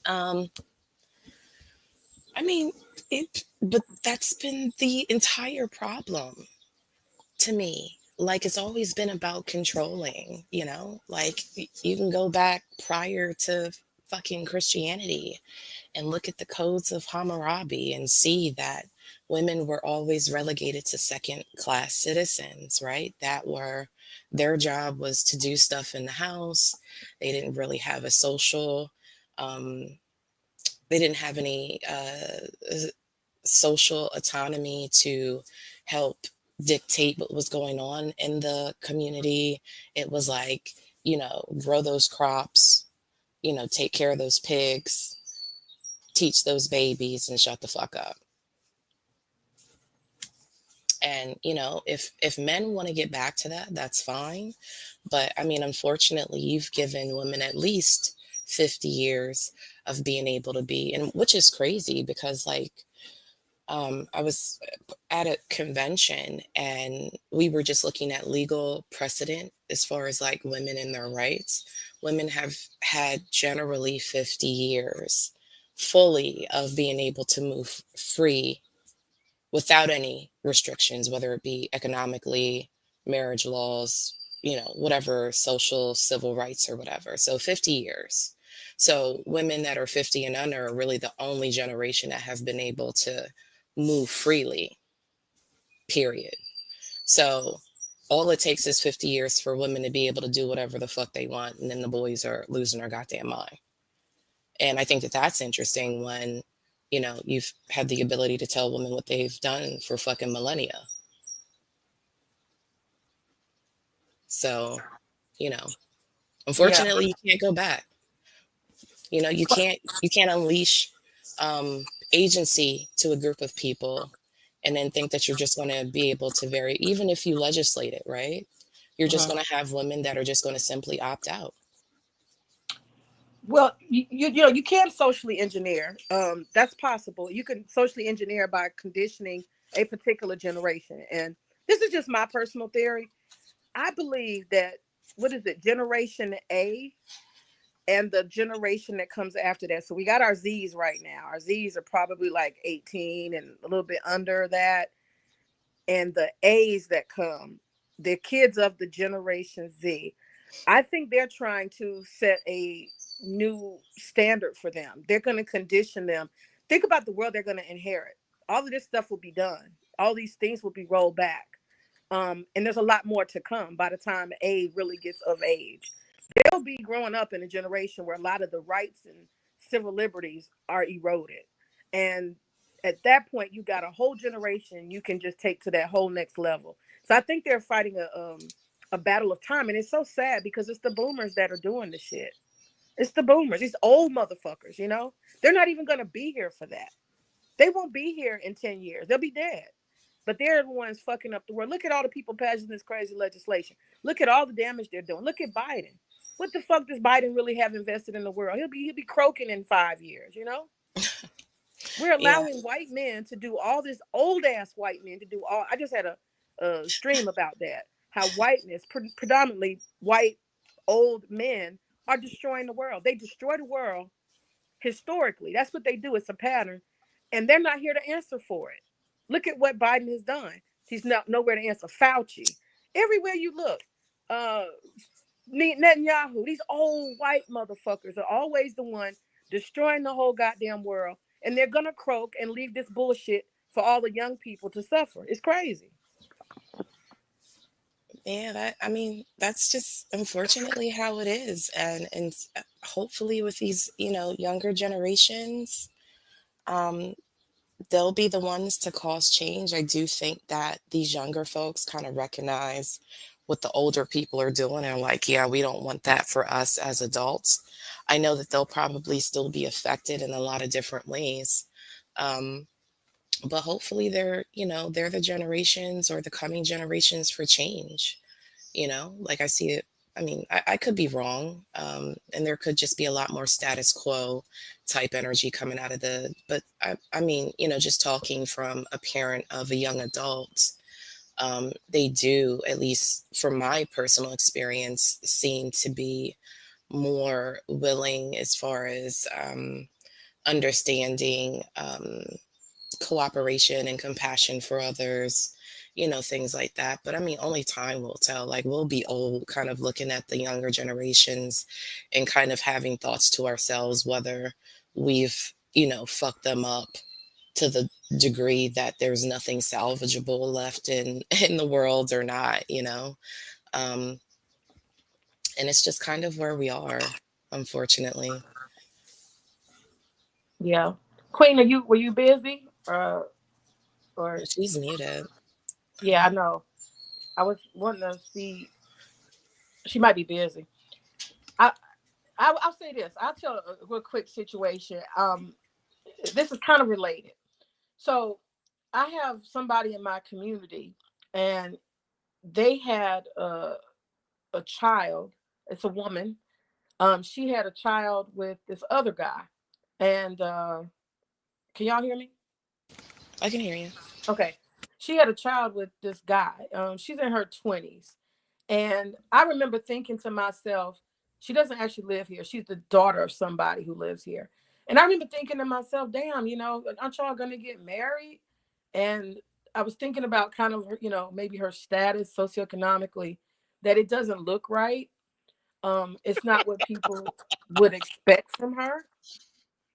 It's not what people who would expect from her. And I didn't really judge it, but I was just like, damn, you gonna do it like that? So they had this kid, they moved in an apartment together. And she moved out of mom's house and they moved into the apartment together. Well, about a month ago or 2 months ago, I don't know, maybe a month ago, a month and a half ago, I noticed that the guy keeps coming to the house, and the girl who had the woman who had the kid, she's in her 20s still, 3-4-year-old child, is back living with mom. And now he's constantly coming. You just see you see the vehicle. So you're like, oh, okay. So she's back home and she brought her child back home to live with her mom. Must be trouble in paradise. And I started to judge that. I was just like, why in the hell? It's such a spectacle. It's like, wow, it's kind of like their business a little bit on the front street. Y'all had this kid. Apparently it didn't work out. So everybody's looking at like, oh, that's what's going on. And he has to come over there to visit his child like every day. And so yesterday, I mean, I don't really know the end. I ain't finna get in nobody's business. I just noticed it because the new presence of this vehicle all the time. And yesterday when I was doing yard work all day, they were standing outside arguing. Now they argue civilly, so I couldn't hear any. Plus, I was listening to my music, but that's how I guess dysfunctional they are. The mom apparently didn't want them in her house having we'll call it discussion. They definitely had arguing, but it wasn't no ghetto crazy, yelling, calling names. But they were definitely having about 3 hours disagreement or working it out. And I say that to say that we women have the liberty, to not get married. Imagine if she had gotten married, to this guy. And imagine if there was a no-fault divorce type of situation. Imagine if we had a society where you can't go back home. It's catch-22. It's catch-22 because you want to promote family values, but then you see in real life, shit don't be working out for people. It just don't be, And then you have a whole new kid in the world, and then they have a broken family. And it's so crazy because socioeconomics play, both parents educated, all that stuff. It played no role. Oh yeah, yeah. I mean, I have, and I've talked about this before. Like, I have cousins, female cousins that I love up and down dearly. And it's funny to me, like looking at them as a group because they're kind of split down the middle. Like you have some of my cousins that are just like regular women. They have regular little jobs. They're like in the 40, 50K earning. And then I have the other half of my cousins that are all, above 100K earners, right?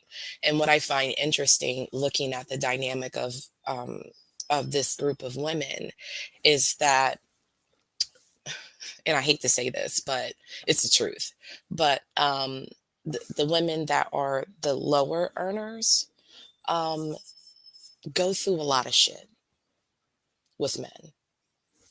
Have multiple children, some of them multiple men, and it's just constantly like nothing motherfucker can't never do right type energy. Where inversely with my other cousins that are higher earners, either they're, super in love with these guys,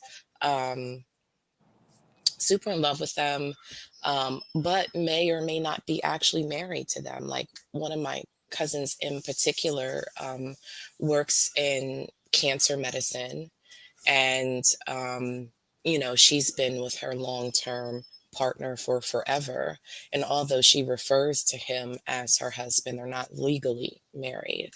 And I remember having a conversation with her, over the last few months, going to cookouts and things like that and phone calls.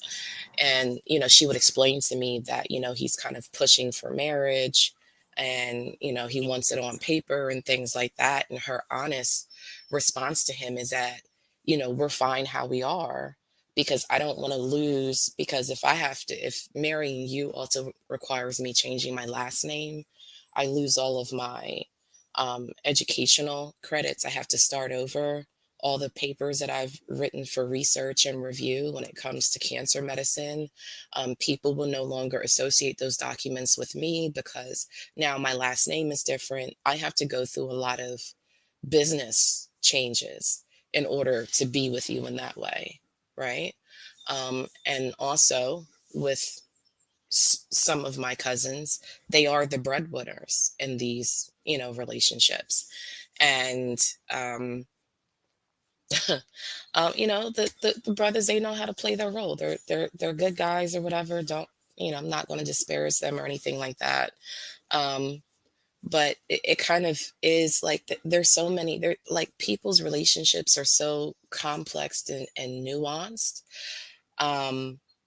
that there is no binary when it comes to marriage and relationships.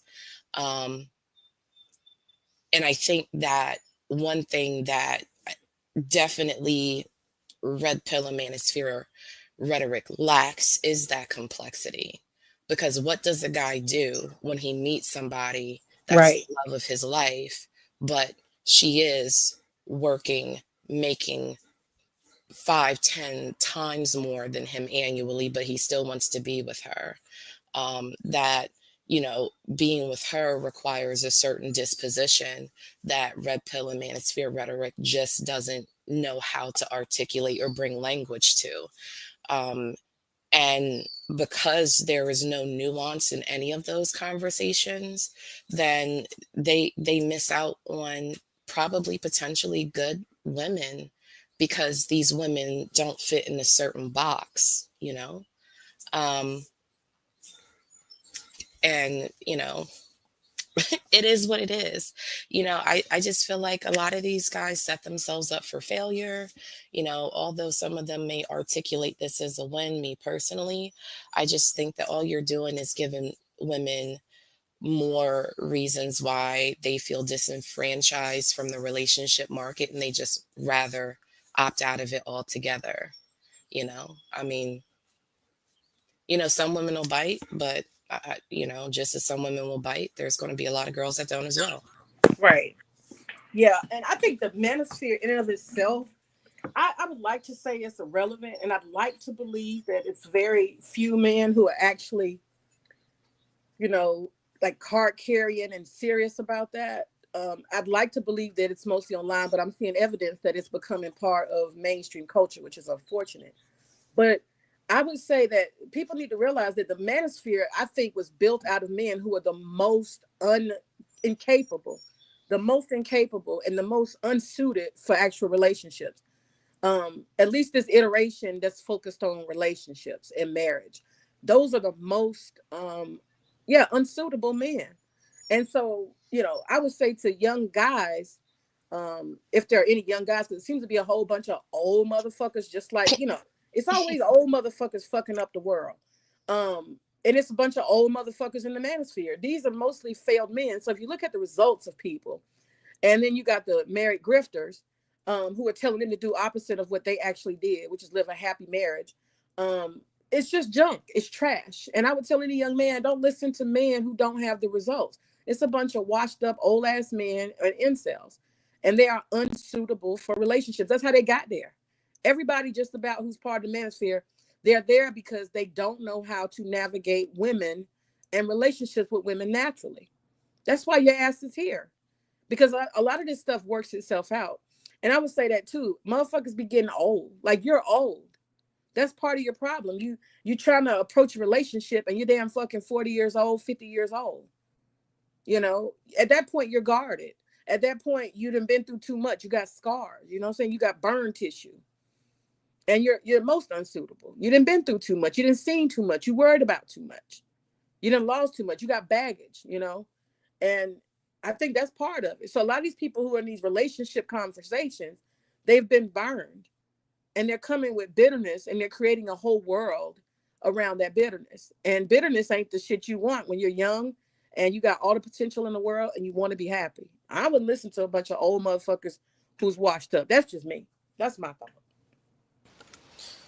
I mean, you know, the boys are going to be boys, right? You know, they got to find some sort of camaraderie with each other, and if it's underneath the guise of being upset with women because women are too modern, they have too many rights, you know, they feel like the court system is against them and the black community and all this other bullshit, I just say let them have it. Like, if complaining about your prospects is the pinnacle of your life existence, then for me, all it tells me that I just need to stay far the fuck away from you.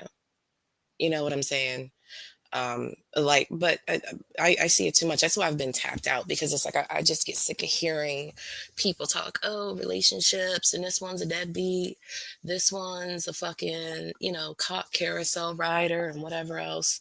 Like, why do these things supersede anything else that's going on with your life or in the world? Right? Right. Like, why? Like, I get that everybody wants to be, well, I mean, not even everybody, but generally most people want to be in relationships. They want the person to call their own, and I think that that's absolutely fine. But like, if that's all you can find time to talk about, then for me that's an indication that you much rather prioritize or have more, I guess, value in the prospect or the idea of being with someone than actually touching fucking grass, right? And, you know, if that's the case, then so be it. But I mean, just because you say it doesn't mean that I have to buy into it. You know, but I think that there are certain women, obviously I've experienced it in real time myself. There are certain women that kind of acquiesce to those ideas because their value is also rooted in the same things that those guys' values are based in. And I guess to a certain degree, that's cool too, you know? Yeah. But you know, just keep it a buck. about what it is that you want for your life. If you're okay, if as a woman, if for you function better in life being led by a man, that is okay. That's all right. If like whether you want to call yourself a pick me or you're just a regular girl out here, those things are fine. Find you a man that has a capacity to fucking lead you, that provides you with the security and the instruction and all those fucking things, but just the constant complaint about, my life is fucking cooked because the girls won't fucking submit. Like, just find you a submissive fucking girl and shut the fuck up. Or recognize that your ass is not suitable for any fucking woman, and the gene pool is pushing you out naturally. Maybe it could be because I agree with you, man. I do think that there are a lot of guys that are just so the label that I give them is just non-selects. They are men that function in the dating or sexual marketplace that actually just don't want to compete with other men, and that's has nothing to do with me, right? Right. So you're very much aware that there is a dynamic out here where men are supposed to do X, Y, and Z things. Like men are supposed to fit into a box based on red pill rhetoric or ideology. And you just can't compete in that area. And opposed to doing that, you just kind of, he-man woman haters club, like the levels of fucking cortisol, I think. Oh my God. Like I couldn't live that way, Right. They stay mad. I couldn't live that way. Like I couldn't just wake up and it's just like my life is cooked because the bitches don't want to suck my dick. Like I just, But do you see how retarded that is? Do you see how, like, as a whole human being, out of all the things in the world, this is all that you can come up with? Look at these comments. Look at these comments. I'm gonna read a couple of comments here. Okay. Knight says you can attack their personal lives all you want, but you can't defeat the logic, the talking points, and the elite thinking of 25 years of Manosphere content. That's one. Men aren't going to stop talking about this stuff and sharing the message worldwide. Insult the intelligence of men all you want. We will continue to challenge women's buffoonery. All we want are anti-red pill. No, all you guys want is anti-red pill, unless it is their sons and fathers' lives on the line. I hold a bachelor's degree from Texas. Oh, here we go. And Myron has a degree, and Rolo has a degree. What the fuck do the degree got to do with anything? What is it? What does multiple degrees got to do with anything? There's a reason I write so well. And he said that all women are anti-red pill. And then he says, Wu said it, rich dudes aren't going to be putting up with beautiful women that don't submit. I used to be surrounded by millionaires at Fortune 500 companies. They don't have time for women's bullshit. And then Wu says, Knight will be lonely for another 10 years. Oh, God. I mean, so this is the thing. Like, I feel... God, the boys are going to be boys, right? And if like having these conversations, let's change that. That's including all men. Not boys will be boys. I would say losers are going to be losers, because this is not a male thing. I think that it is. I think it's inherently a male thing. I think that men have been cultured and socialized into believing that they have certain rights and entitlements. And I think that having a woman that will fit in whatever the paradigm that they've decided in their minds is one of those things.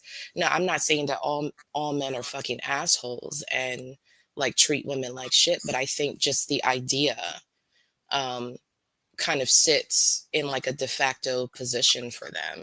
And whatever that means for them is but again, like, I mean, if they want to sit, my whole thing is like, touch fucking grass, get off the fucking platforms. And but it makes money for them, but too. They can't. I'm talking about the followers, not the people who make the money off of it. The followers, the people who tip them. I don't think they can touch grass because I think they're suffering from loneliness. We got to deal with the reality that in everything there's natural selection. Okay? Let's just look at that. In science, in everything, among insects, among plants. My plants out there, they fight each other. And the best, I had to pull a plant off of another plant, completely covered it from sunlight. There's natural selection in the world. And plants and animals and insects, they fight it out. And the best one wins, okay? The same thing happens in human beings. But we never actually go and say, well, what does? We never cared. We care about family building, community building. We care about that type of stuff, institutions. But the people who sit on the margins, who can't participate, we never looked and cared. We just ignored. I'm serious. Historically, we've pushed aside the old maid, right? They call them, they have a name for those women that don't get married. Spinsters. Yeah. We give all these negative things. And it's only in recent time that we've got the badass bitch, right? The single independent woman. These are new things. But historically, there was no place for a single person, especially in religious places. And nobody ever cared about the people who sit on the margins, who can't get married, who can't find anybody, who die alone. Nobody gave a fuck. And so what happened is over time, I think these people found each other. They're desperate. They're lonely. Y'all, I'm not trying to be mean, but it's difficult when I think about it. Just me to not have somebody to talk to share my life with. I don't know how to do that. You know what I'm saying? Mm-hmm. And you got people that they never have had a relationship. They'll be that way their whole life and there's no hope. They will never have anybody to say, hey, how was your day? Hey, let me cook you a meal, or let me, wash your car for you, males and females. Mm-hmm. What happens to those people? They go into extremist places. And so I would argue that these motherfuckers are extreme, and I would argue they don't represent men. But I respect your opinion. I definitely respect your opinion. Those are my thoughts. Yeah, I don't, I'm not part of like the red pill. I wouldn't be, because I'm I'm not a penis carrying citizen, but yeah, my thing is touch fucking grass, touch fucking grass. Like I get that people, but at the same time, people have the ability to voice their opinions about shit, right? So definitely don't want to give the impression that, these guys are allowed to say whatever it is that they're going to say. But what I will say is that comes at the other expense of whatever those consequences happen to be, because sometimes I hear people like reviewing clips of some shit that comes up out of there, and it's some of the most federalist inciting rhetoric that I've heard in a long fucking time. But for me, myself personally, being in a relationship is not the pinnacle of my existence. Like, I want friends, I want good family, I want good experiences. I think being with someone is like an added bonus to those things, right? Right, Angela, but Angelica, but you've been married, so you have had value for it, and you don't have a thirst for it like that, because you've actually had it. You've been married. You've had somebody love you. You know what that feels like, and you can choose it or not choose it. But imagine for the people who can't choose it. Nobody chooses them. Nobody wants to be bothered with them. Nobody fucks with them, and there's no hope. That's the part. A lot of us can't relate. We cannot relate. I think it's about self-development, right? Like, they can't develop. They can't. I think as much as they talk about the accountability of women and the fact that there's a lot of things that men want that women don't want to do nowadays. I think that there's also an accountability that they have to bear, because it's like, okay, you want these girls, because these girls exist. Like, don't get it wrong. Like, there's girls out there that will meet them exactly where the fuck they are. Whether they want them is another question, or whether they find those ladies generally attractive is something else. But that, being a provider is simply not enough, right? You also have to be a good fucking human being. And if you show up in a relationship and you're still a fucking asshole, chances are, whether you're a provider or not, that you're going to get fucking left. And I think that's the point, that these guys have come to a place of no opportunity. They can't provide. They can't function. Like, that's why I said they're probably it's like a cesspool of the most incapable and unprepared men. And I think that they're losers. And that's the question. Where do the losers end up? They end up in the manosphere. They end up making excuses And they end up going to war with women because women don't want them. Because guess what? If they had women that actually wanted them, they wouldn't be spending time warring with women.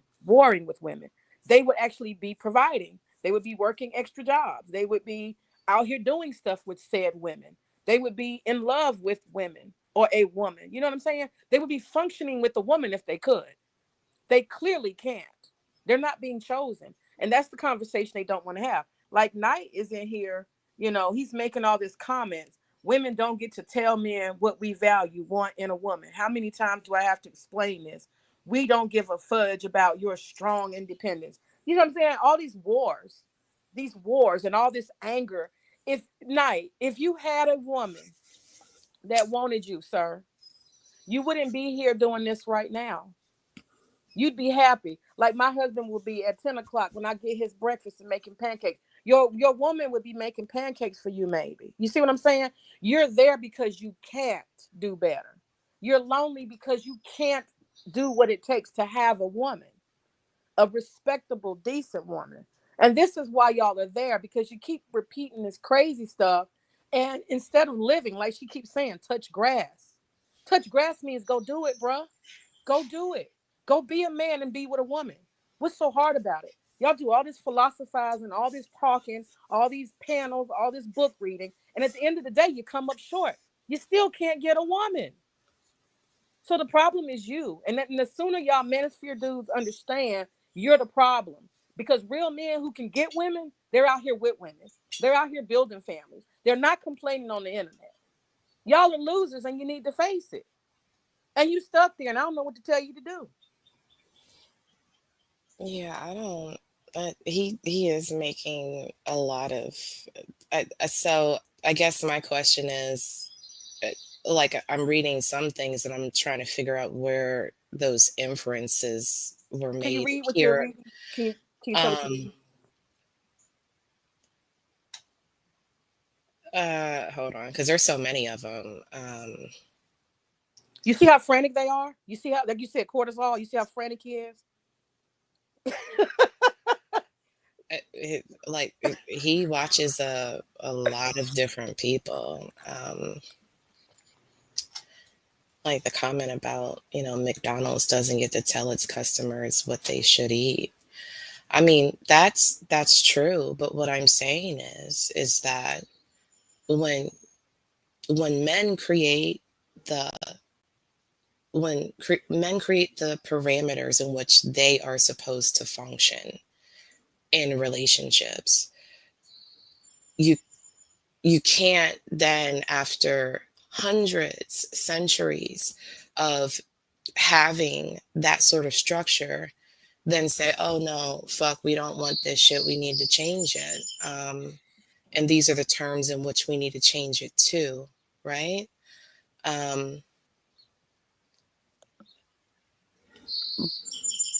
I just don't, for me personally, I don't understand what it is about men that the pinnacle of a man's existence is to be married and to be like, what the fuck about you as a person, as a human fucking being, right? Like, what is it that drives you outside of women? Because that's what I actually get. I don't get the self-determining, I don't, and I could be mistaken again. I don't listen to red pill rhetoric. I just know what people show me, right? But what I can say is that what I hear is a lot of men feeling disenfranchised, and therefore women need to cut the shit and do the things that we want. I think you're. Go ahead. Okay.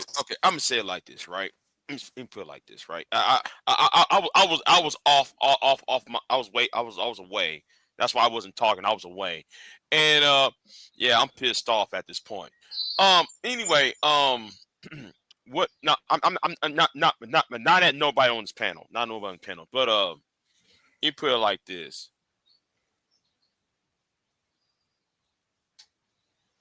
We are taught as men, if you can't get a woman, you suck. That's been told.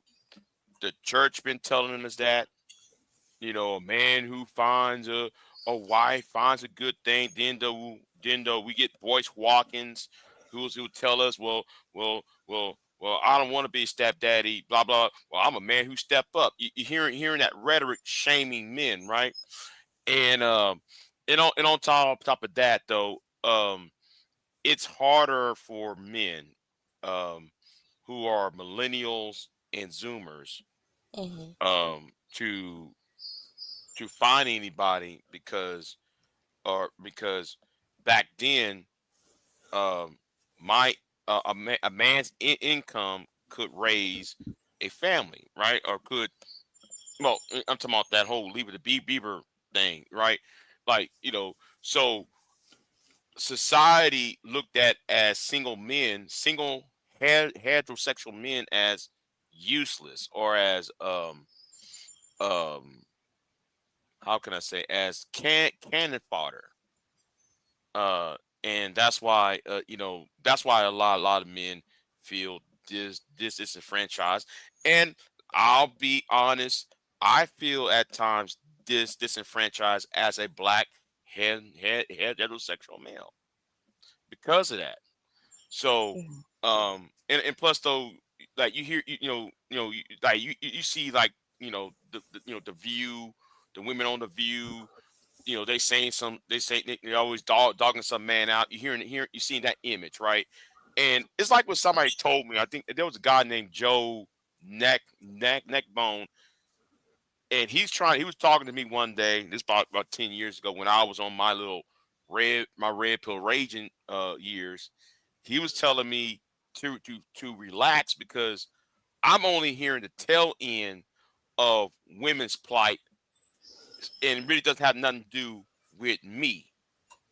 And when I learned that it has nothing to do with me per se, then I understand, oh, they're talking about that guy over there. They ain't talking about me. And a lot of us personalize what we're hearing rather But than why is that though?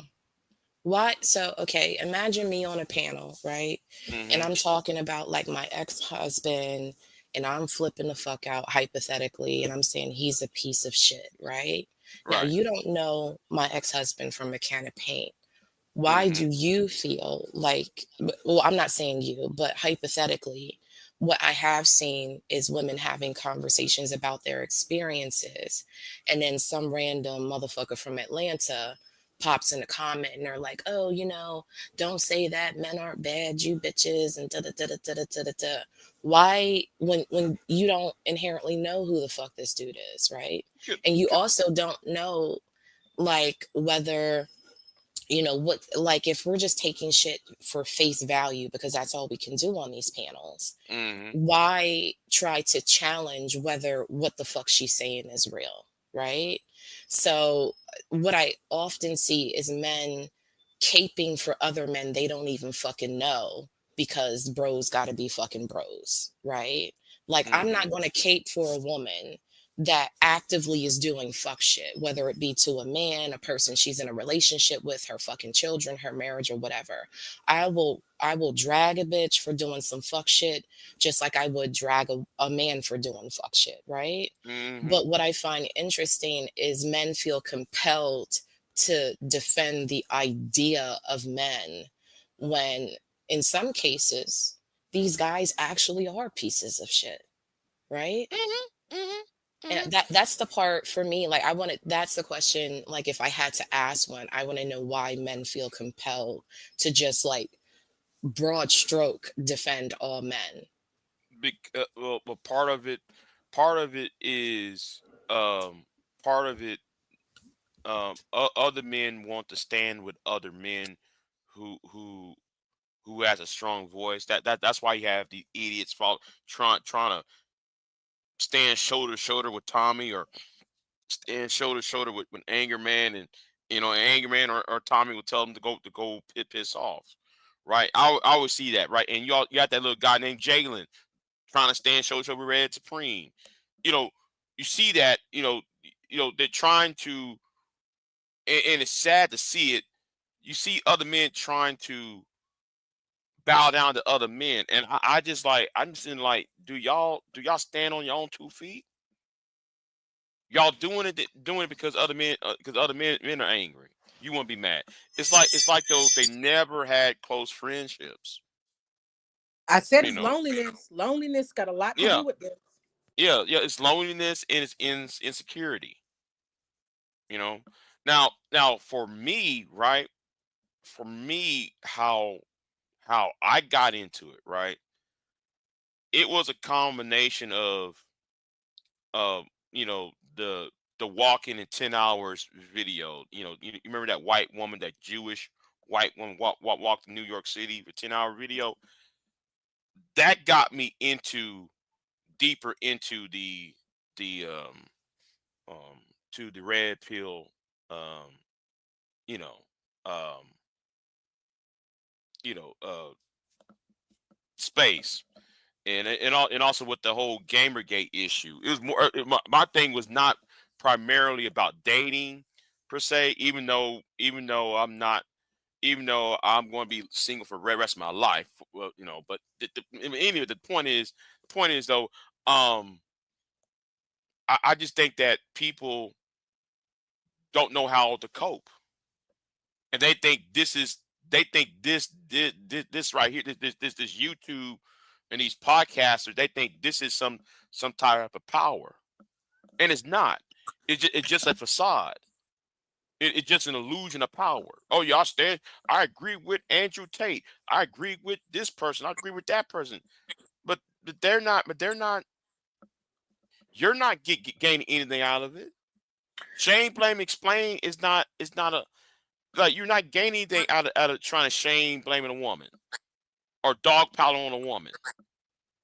What's so special about it? I mean, the way I see it's some punk. It's some punk shit. You know. Big J, can you go back? Because I don't think I wasn't clear with what you said. And you do admit at some point you had been a little bit attracted to the red pill, right? Yeah. Yeah. Okay. Can you say specifically what did you find appealing? Like what particular parts did you find appealing? No, What talking no. points? Okay. What actually angered me, right?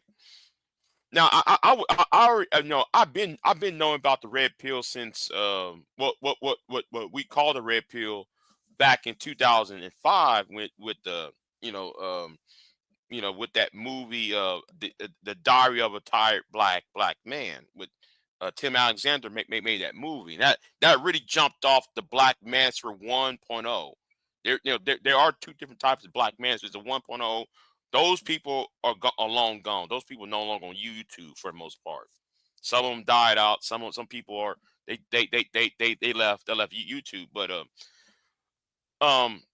for me it was a combination of the Gamergate controversy, that white girl walking in New York video, and what happened to Brian Banks. That is what led me into it, because it was so much going, and also that Me Too movement, and how some men that was Me Too didn't deserve to be Me Too. So that led me into that realm, because I was frustrated about, well, this ain't right, that ain't right. Why did this person accuse this person of great when this person was actually innocent? And I was hearing, it was constant stories, Okay, news articles of certain men you getting saw off. evidence in the real world. You saw evidence in the real world that men were being put at disadvantage because Right. women were being completely given all power and given not power, but women are going unquestioned. Even when we lie, we can be believed, and men suffer. Is that the Right. essence Right. of it? Okay. Right, Makes sense. right. That part. Now, it wasn't no about, oh, well, the black woman ain't shit, or she wearing hair weave and all that dumb shit. It was more, my issue was more about what I just talked about. But then I backed away when I see how these guys are doing some nefarious shit, like targeting women, dogpiling on women on panels. Like, a woman can come on the panel, all 10 guys jumped on this woman at the same time, like, or calling some woman a bitch just because she said no, or when a woman said, "No, I'm good." Oh man, you're a hoe. And, you know, you hear him saying that. That's when I have to pull back. I'm like, wait a minute, really? This person doesn't deserve that shit. And then the arguments of removing this woman's humanity, you know, you know, that's when that's when I see how evil these men are. When they try when they attempted to move the person's humanity away from them. Right. So it wasn't on some I can't get a date or I'm on child support. It wasn't none of that shit. It was more about the news stories and those four, the Me Too movement, the Brian Banks, how Brian Banks got out of jail, and Juanetta Gibson, who put him in jail, did not went to prison for falsely accused Brian Banks. That shit I was pissed off about. And that a white girl in Denton, Texas, created this brouhaha. I think Queen Sunkist might remember this when she accused all these black men, put her in the back of the truck and grape her because she was trying to stop her boyfriend from joining the military. Oh wow. All that bullshit, and she got off. No, not got. Well, she's in prison. She only served like she got like a slap on the wrist. That shit was pissing me off. So it wasn't my issue. Wasn't their issue. Okay. Well, So see, that's the interesting thing, Big J, because and that's the problem of the Manosphere or the red pill. The problem is that you got all these different people coming from different angles, and they're all in one spot, and they're not kind of sorted out. And so it's like it becomes a cesspool of bullshit eventually, because you got incels who are hollering and talking points, and they've never touched or seen or been around a woman in their life. They just repeating some shit. They got no experience, and they never will be with a woman, and that's why they're there, because they're mad. Okay, you got those dudes. Then you got your gay dudes. I'm not gonna say no names, but they're all in the leadership, and they all got something so much to say, and they're effeminate, and they're homosexuals, and the black community is not. Okay, there we go. And Kevin Samuels. We got effeminate, gay ass black men who are finding refuge and a dating pool in the manosphere. They're dating each other. God, if the fucking flies on the wall could talk, if the flies of the DMs could talk, y'all, we would be surprised. Let me say that. We would be surprised. How many of these men are using the manosphere as a dating pool to find other men? I be seeing some of them say some shit, and I be like, you, sir, have absolutely no love for coochie. You would run if a woman said, here, you can have it, baby. Let me give it to you. You would run. You would be throwing up. That's how little you like women. I've seen some men just based off of their energy in these chats, and you can tell this mug don't want women. He's here for men. I've seen it. And there's a lot of them that are feminine. They don't even try to hide it. And they're mixed in too. And then you got your guys who actually like women and been with women, but they had that one bitch that divorced him, right? She's the crazy bitch. And all women are like her. They got baggage. And they come with their social issues, And then you just got some motherfuckers who are just insecure as fuck. And they come here to be somebody, Right. So you got all this together. Right. So, like for them, for most of these people, I'm talking about the big wigs, like BGS, right? For him, for him, Anger Man Obsidian, right, is mostly about something that happened to them that actually happened to them, right? And this story of she wasn't on birth control, to my BGS, or she took my kids away from me, Anger Man, or my she dumped me at I couldn't get no woman at a high school date, a high school prom, Obsidian, right? It's always some personal grievance, and they project that onto every woman, every black woman that they see. And and people like, me, I'm talking about, me on the other hand, it's more about news stories that certain things I didn't even like.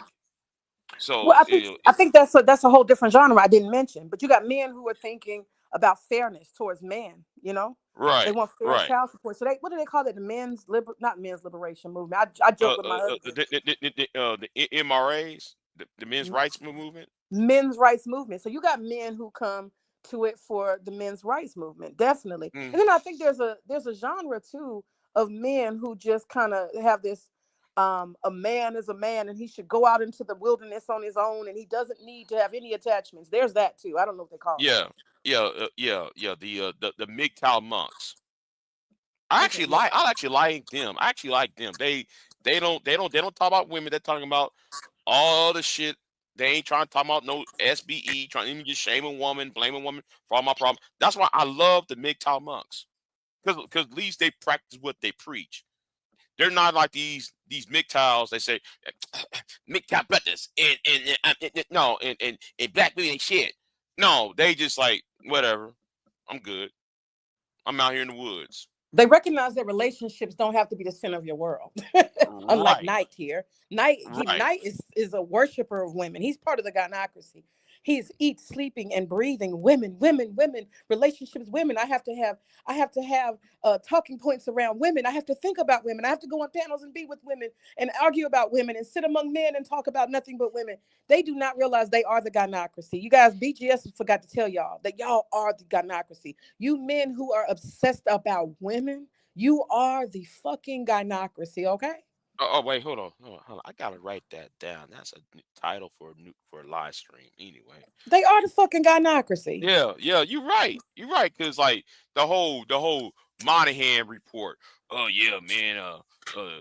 White men should have gave black men the jobs that they gave to white women. Like, get the fuck out of here, BGS. He's gonna give his own woman whatever job he got before he gives it to you. Just saying some stupid shit. Anyway. You know what? I actually just speaking of BGS real quick. I actually saw what's his name, Grandmaster Troll. He actually did a review, and I had never really looked into BGS that much. I just heard what he said about himself, and he's always painting himself like he was just a serial baby daddy or something, from my understanding. Yeah. But that's not his actual reality. He was a married man. He was a family man.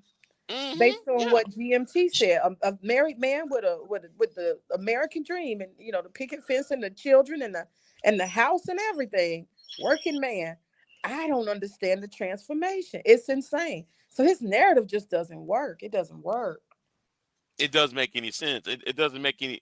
The math, his math ain't mathing. Because if you read what he reads and comprehends what he's reading, he adds on. See, the problem is them niggas they don't read. They don't read that Monahan report. They don't read that shit.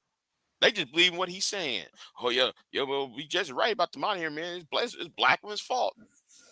And I told BGS, like, BGS, do you realize that Monahan report is a plagiarized copy of a 1940 book by Franklin E. Frazier? Just stop it. All right. I read Franklin E. Frazier's book. You read that book, you read the Monahan report, it's the same thing. Well, one interesting thing that we find out too, when you look into Monahan, who is he? What you'll find is that throughout the history of the United States, he has been an architect of society. He's been, what do you call it, cultural engineer? And he's done it on different topics, not just blacks, but also I think it was something about communism at one point. He writes stuff to influence and architect. He's a cultural architect, a societal architect. He creates the propaganda. He's a propaganda artist. And so I wouldn't be quoting a propaganda artist. And I mean, the shit is like what, from the 60s and so, or 30s or whatever.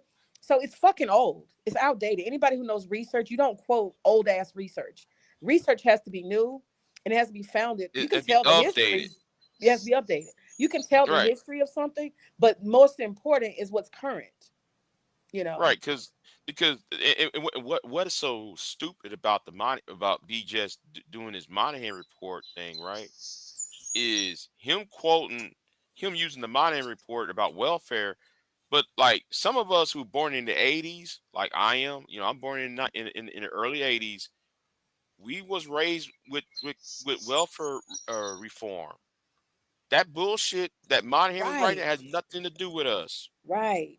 But he act like Bill Clinton's welfare reform in 1994 or Reaganism what the Reagan program was doing in the 1980s. He thought though that did have no. We don't we welfare changed in those 20, 30 years. But he act like though the Monahan report still has relevancy in of today, and it's stupid, and Angelica, it's Are sad to are see. people still tripping about state entitlements? yeah, definitely. They say that's the reason why women don't want men because the state takes care of them. That's their main talking point. Well, I mean, but that would infer, because the implication of that would be is that all women are on welfare and receiving state benefits of some sort, and that you know so okay, so and then the other thing to that is, and I'll just take it back to men, like why is it that you can't compete against a welfare check? Damn, Angelica, you dangerous. I just want to know why is it that just the Damn. idea of like why is it like how where were the state of men if we're Damn. saying that's true, right? If we're going to go along these lines, that men could not compete with a government fucking check and I, some government cheese. that's a question I think hasn't been asked, and a very, very important Man, question. What about I you as a man that you can't compete with a welfare check? 'Cause we know welfare check ain't worth shit. We know that. It What ain't right. about what about home ownership? What about like where did all those things come into play? Because I can almost guarantee you, if we look back, there were families that were homeowners. It may not have been, but what we're saying is that, like, okay, so just hypothetically, if women did choose government entitlements over men, then what we're also saying is that the preference of the stability of a check from the government superseded what the man was coming to the table with. And if that's the case, why couldn't men meet that measure? That simple barometer I, of sustaining life, right? The simple barometer of sustaining life, providing mhm. housing, why couldn't men meet it? And Ooh, I actually cracked that code. I cracked that code uh years ago because I said I try to bring up this argument, right? I used this 1968 Supreme Court case of I forgot Smith v. King, right? Where it says the welfare cannot kick men out the household, right? You can't kick the man out the household thing. Oh man, they act like what I just said was something alien. But if you actually read the Supreme Court case, and you see everybody want to quote movies.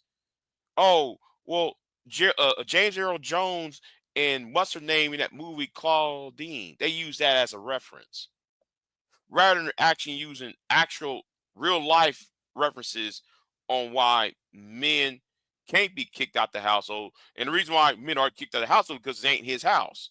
Because he's written or something happened to him that he had to leave. So or that they have to move to another location. And the second thing though I have a problem with is this welfare issue, talk about when women getting welfare when and that came from a white man who was Ronald Reagan ran for president against Gerald Ford in 1976, right? So he created the myth of the welfare queen. He used this half breed black woman, or if she was black, I don't know. Nobody knows, right? I forgot her name. They use her um, a poster girl for welfare reform, and she was a black woman, quote unquote, who's stealing welfare checks and had all these babies all over the place, and she never was married, blah blah blah blah blah blah. So these idiots online took what I forgot his name now. What was his name though? I forgot the guy's name now. It's at the tip of my tongue. Anyway, they use that narrative today, and it's the most asinine. It shows how dumb black men in this space are. The shit that come out their mouth, they're repeating what a racist white man saying, and they keep doing over and over, and it just be frustrating. That's why sometimes I be yelling at them. That's why sometimes I be cussing their asses out, because they're like, do you realize what you're saying? Because you actually quoting a white racist person. But anyway, you know, I forgot what I was about to say. But yeah, what's his name? I forgot the guy's name. Lee Moynihan? Atwater. No, Lee Atwater is who I'm referring to. Lee Atwater is the guy who I'm referring to, because he created that trope of the black woman being the welfare queen, and these niggas today is using verbatim, quoting him verbatim, and they don't even know who they're actually quoting. And the interesting thing is, it has a double cut if you think about it, because like what Angelica said is, not only are you pointing out that this so-called black women are lazy and not family oriented as a white supremacist, you also get to point out that black men lack manhood and can't provide, and therefore, again, their women will choose a welfare check over them because they ain't shit. So yeah, I'm quoting a racist white supremacist who's trying to make a point about black existence. How dumb are you? Absolutely. Good point. You know, and I also talked about what really happened to men of black men specifically, but happened to men in the Midwest. You know, the gold shock of 1971, where a lot of men became got laid off from the steel industry, and also the motor in the auto industry, and a lot of them become unemployed, and those women had to survive because he's out there, because he's jobless at this point, and they go to the welfare. They had to go somewhere, because the man has an 8th grade education. A lot of black men that escaped from the South and migrated to the Midwest, to Michigan and Chicago, so forth. They had an 8th grade education. They never, some of them never even, graduate to anything. So she had to go to the welfare because he couldn't get a job, because technology changed it, changed from the 1940s into the 1970s. And these idiots that come online, they can't compute that logic, because that's what happened. So you try to tell them, but they don't believe in actual research. They only believe in the tropes. Well, that's why I always say that BGS has a weaving that he does of certain facts and statistics. He weaves and picks the parts that he wants to, weave into this alternative reality that he's created. He's given BGS is a supreme liar. He's given a supreme lying ass nigga.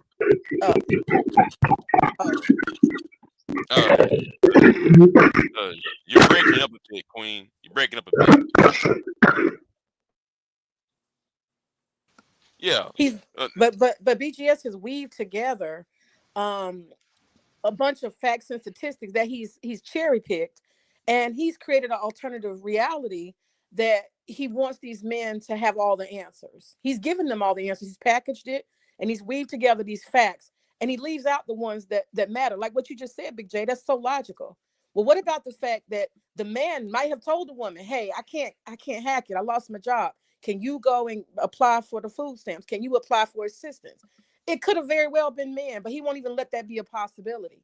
If I was a man and I knew I couldn't provide, and I know these kids got to eat, and I know that my wife can get it, I would definitely say, hey, until I can do better, because I'm not a useless man. I'm just a man with a new circumstance. And nobody's talking about the humanity and the love between black men and black women, because that would be too much like not female hate. You know what I'm saying? The fact that families agreed to do this. Go ahead. You know, before the Manosphere became the going thing, you know, YouTube is just full of different people sharing their experiences. And the black men of that time did get up here and put up videos that said that they told the women to go get the welfare, and they would go and sleep at a cousin's couch or something so she could get it so the children could eat. But those videos are deeply buried now at this point. And you got this old nigga running around here talking about so they got put out so they could get welfare, which never happened. But yeah, BJ is a supreme liar. Okay. He's the most dangerous type of liar because he can take a half truth and paint a narrative to make people believe that it's a full reality when it is not. It's an old line ass thing. But I regret, right? I regret when he came over here and he was talking about D and C. I didn't know what a DNC was, right? I wasn't familiar with a DNC. What is a DNC? And I was just I was completely ignoring him, right? But the women, I think it was Pure Butterfly and Bomb.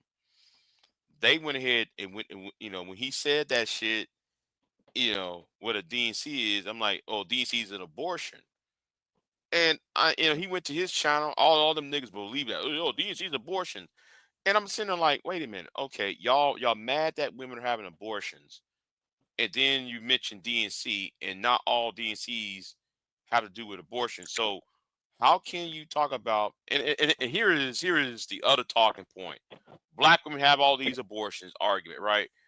And I'm like, okay, so if all these women are having these abortions and you're having DNCs being performed, women in and since I read up on what is a DNC and knowing that you have to scrape up inside the uterus and clean all the with a scalpel and shit, and that's bleeding. So I don't think women are gonna have sex like that right after having a DNC done, and then though you see a number of black babies being born after the population of black people boomed in the 1970s. So how can you have all these abortions but yet babies still being born? It make no sense. Go I ahead. mean, I'm sorry. there's other variables. Like I used to work in public health for my state. And I remember back in, the early 2000s, like at least for my state, like one of the top demographics for getting like self-elected abortions were married women as part of, family planning. They had enough kids. They didn't get their tubes tied or anything. And then them and their spouse had a whoops baby. So they go in, with their husbands and get it done. And yeah, like I just find like the idea that there isn't nuance in any of these situations. I mean, because there are a lot of women that have, for those who have had abortions, that have had it with an equal understanding with the father, because neither one of them were actually ready to have abortions. Now, there are instances where women have just done it on their own because they just don't want that child, things like that. But even with those, it's like, women look at the quality of life of that kid.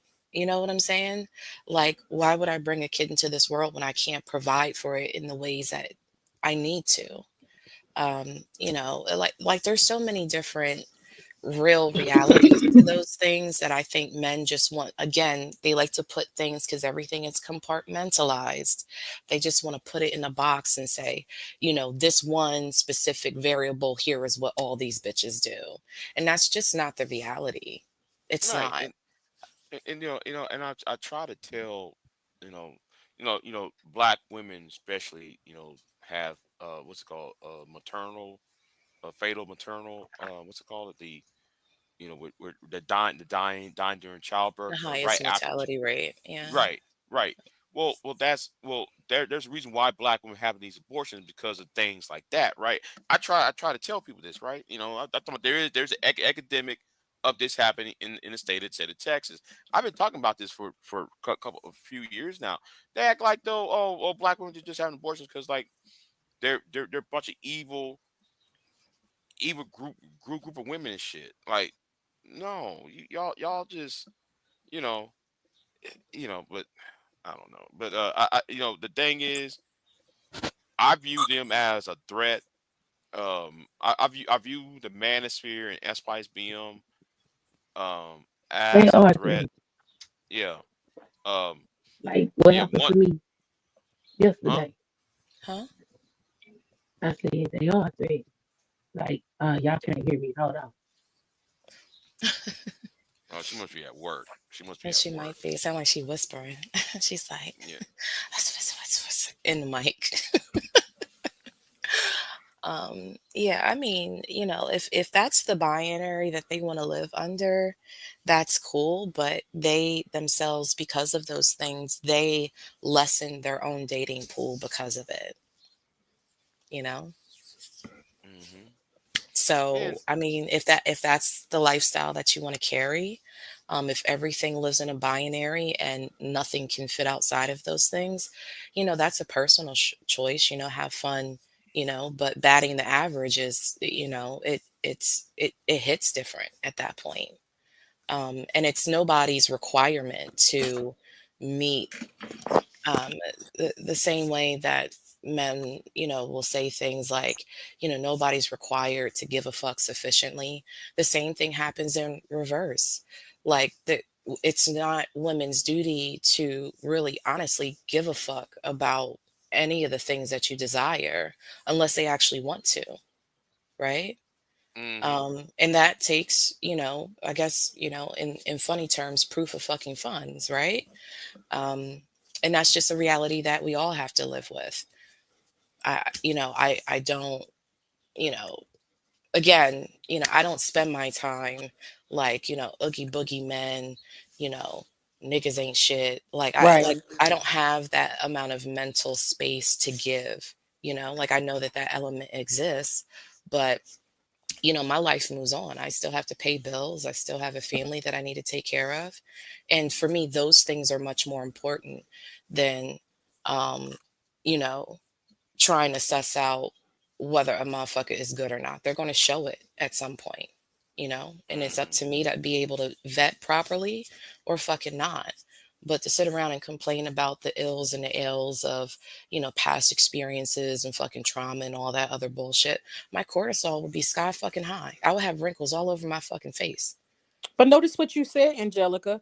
You are busy living life. You have a life. And a lot of these people, they don't have a life. They don't have anything. They don't have a dog, a cat. They don't have anything. They are alone. They are lonely. And they are suffering from loneliness.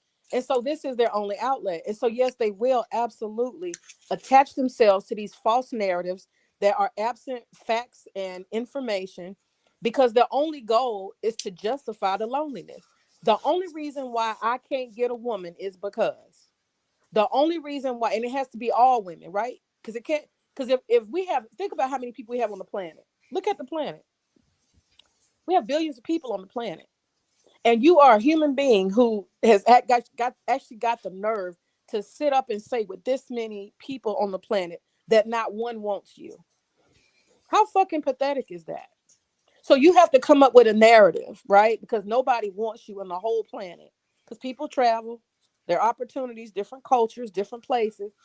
You only have your narrative. That's all you got. All women.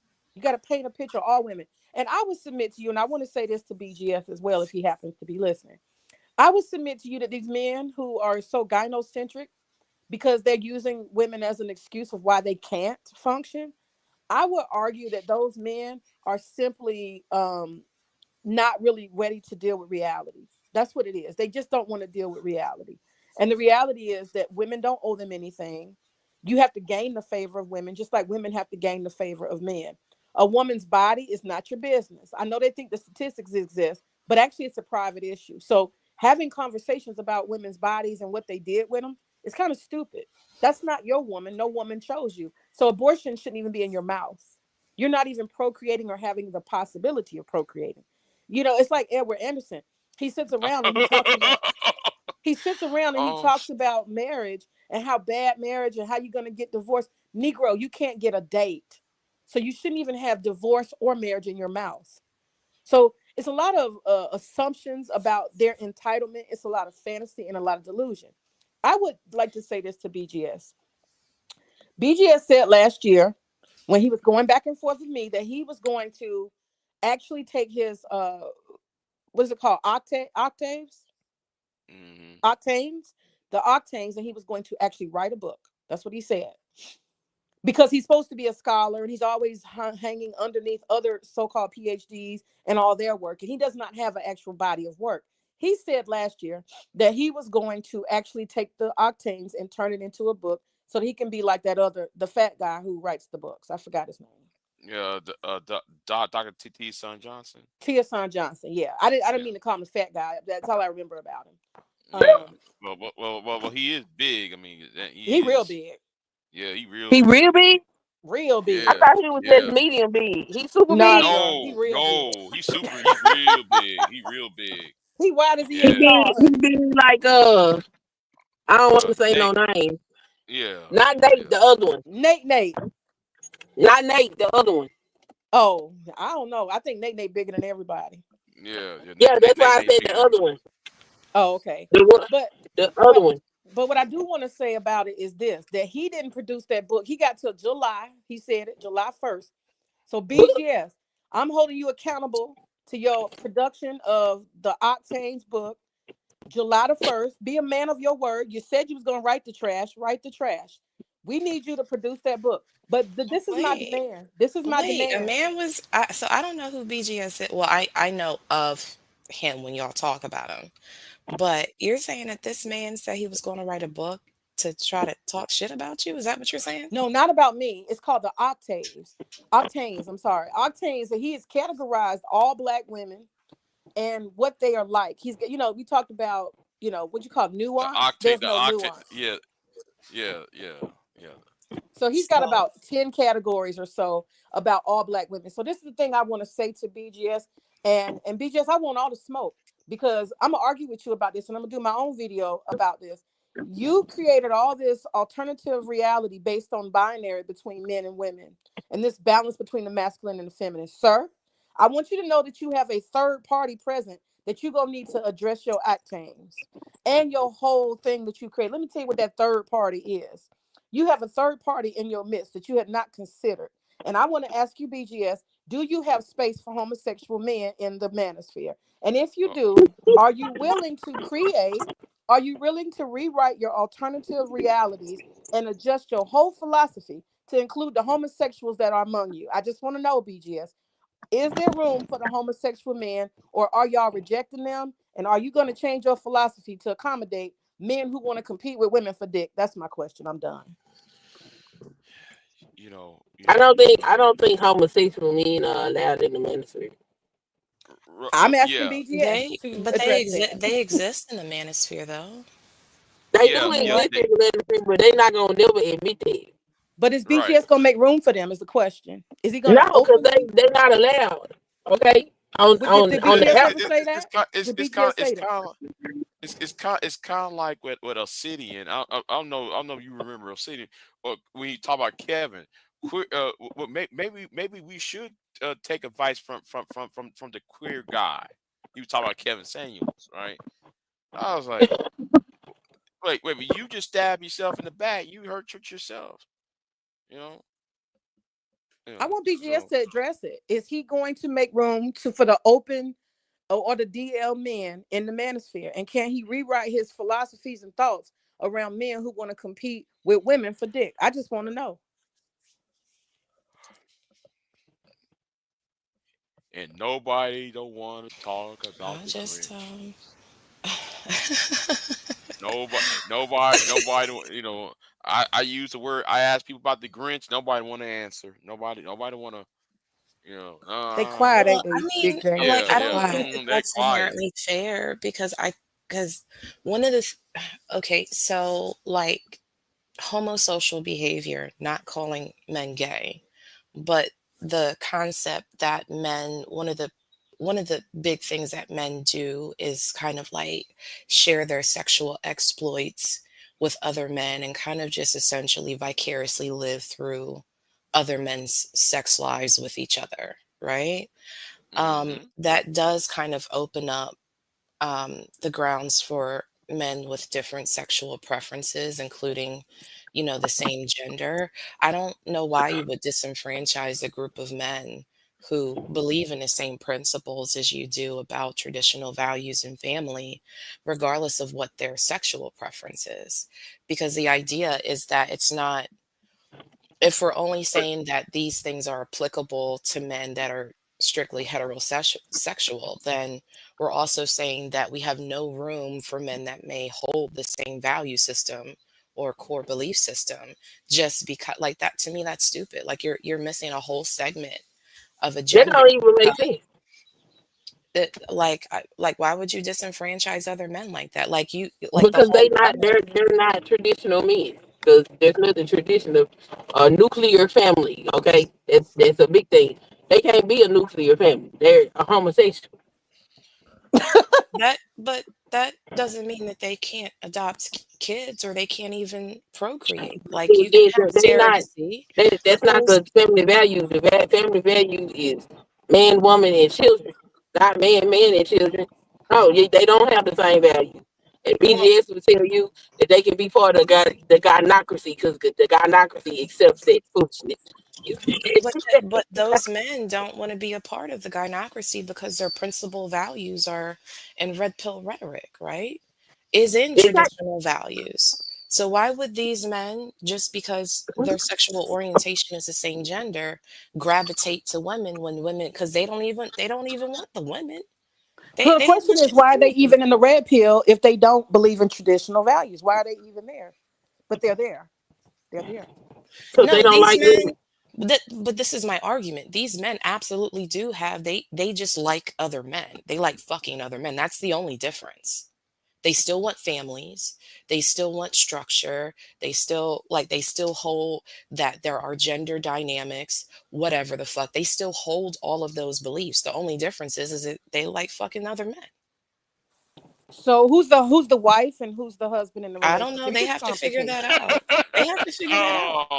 But Oh, what I'm saying is it doesn't stop them from having those principal beliefs. I mean, they're like, if you just talk to certain gay men and just kind of engage with what they believe about family and life, it's very much so, regardless of if they fuck other men, it's very much so still fucking red pilled. Okay, BGS, do you hear this? Angelica is making a very good argument. She is basically saying some talking points that would assert that you need to include the gay men who have traditional family values as much as they can into your philosophy. We need you to do that, BGS. We need to adjust and adapt your philosophy and your alternative world to include homosexual men. Can you do it, BGS? Can you do it? I don't know. I think it's a shame that you would ostracize a group of men, because I thought that that was also one of the big problems, is that men felt disenfranchised. And then in the action of protesting the disenfranchisement, you're disenfranchising another group of men because of their sexual orientation. Do you hear this, Like, BGS? Do you hear this? These are good points. Angelica, you are a very dangerous person. Go ahead, keep talking. like I just, for me personally, I don't understand that. Like, you're missing out on a segment of men that would, you know, Man, like, well, they what? want to share their experiences, their value systems, their complaints about the system or whatever, because those same issues still exist with gay men. They absolutely do. Gay With men who? still, what do you mean with who? With gay men. Who they having their issues with? Other me? No, Queen, you got to see what she's doing. She's not arguing points. She's looking at some logical points. This is a manosphere and it's supposed to be for male empowerment, right? So if we're empowering men, especially the most disenfranchised, which are Black men, then how can we turn around at the same time and not find space for the gay Black male who's the most disenfranchised at the table? So does BGS want to deal with the most disenfranchised Black males since he loves Black boys and Black males and he's so concerned about them? This is a very good point. But they not concerned about Black males. They concerned about men being able to control women. So We they know don't. this, but we need them to have a logical response to what she just said. We need them to do that.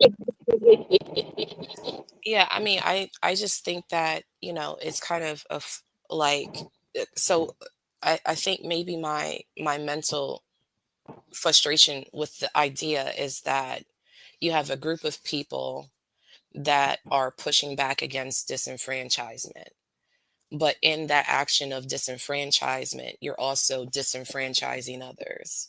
So either you're participating in the same system that you have a problem with, or there are some fundamental flaws that maybe need to be redefined or Uh-oh. assessed that kind of address these things.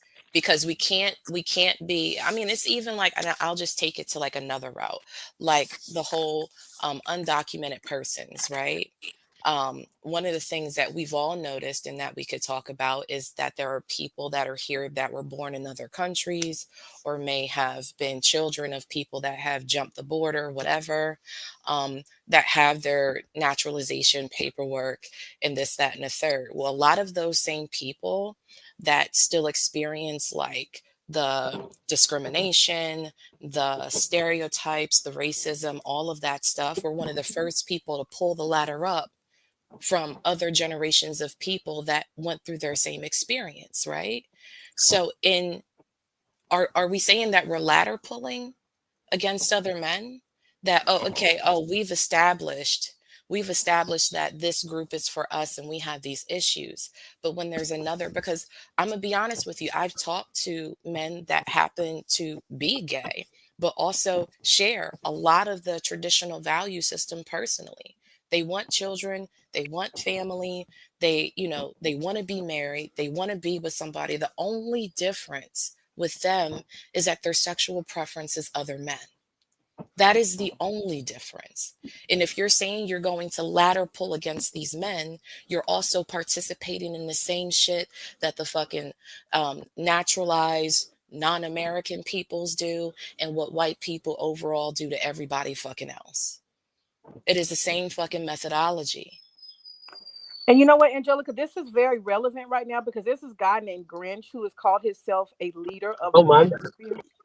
And he was a BGS like disciple and follower and somewhat of a leader. There's a guy named Angry Man. He has been over there promoting himself as some kind of authority. Even Angry Man has a couple of shorts and a couple of videos mentioning the thoughts and the ideas, the amazing Grinch. He's presenting himself as a heterosexual man. So my question to the Manosphere is, have you guys oppressed Grinch so much that y'all have pushed him out as an option because he's gay and now he has to come out and y'all still won't talk about him? Why won't y'all talk about homosexual men who have presented as leaders in this space? Why are y'all disenfranchising him? Why did he have to hide that from y'all? I'm just asking. I'm not promoting gay rights. Supposed to be gay. Huh? Because he ain't supposed to be gay. The Manosphere is not for gay men. Who said and why? We're talking about all Black men. This is for them Black men. It's not for Black gay men. They make that explicitly clear. This is for the nuclear. Have family. they made it explicitly clear? Have they? Have they? I've heard them make it explicitly clear. Have they? They gonna cut y'all out about this girl. See? Have they? I didn't see some shit now. I didn't see some shit in a lot of I places. done seen and heard some things, but I know one thing: they not finna just sit up here and let no openly gay men be part of the Manosphere, and they just co-sign it. They're homophobics, is what you're saying. Well, I don't know nothing about that. I think homophobic is a bullshit term. They're very homophobic. They're pretending to be homophobic. I just find like historically that concept is interesting, like considering the historical precedent of Black American male bodies in this country. Ooh, I Like hate the that shit. level of bigotry, the level of disenfranchisement and discrimination and everything else under the sun. And then to turn around and do that very same thing to another group of people that look like you because reasons. Like you sound like because white men is what I'm because hearing. yeah, because they want the white man's power. So are they going to kick Grinch out? Are they going to stop listening to him? I just want to know. They ain't saying a word. No. You know, I've been hearing crickets. That's all I've been hearing. I've been But hearing nothing but crickets. but Big J, but what you're also inferring is that because they want to be aligned with power, like how how can we say that we have an issue with our experience as black male bodies in America, but then be the same thing that you say you're oppressed against the fucking system? You can't have it both ways. You can't be well, I mean, I guess you could in action be oppressed and then oppress other people. Mm-hmm. But I mean, there's a fundamental issue with that. I don't know.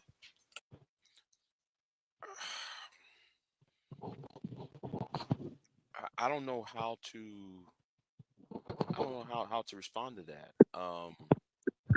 Because it's one of those types of you know situations that I don't know I don't know how to describe it to you. I don't know. Um, it's like though they won't. It's like though they're jealous of who holds the hammer, and and I don't know. I can't really I can't really you know I like they're jealous of their oppressor. I'll put it like that. Well, the question still goes back to now they say they love black boys and they care about black boys and they want to do programs for black boys.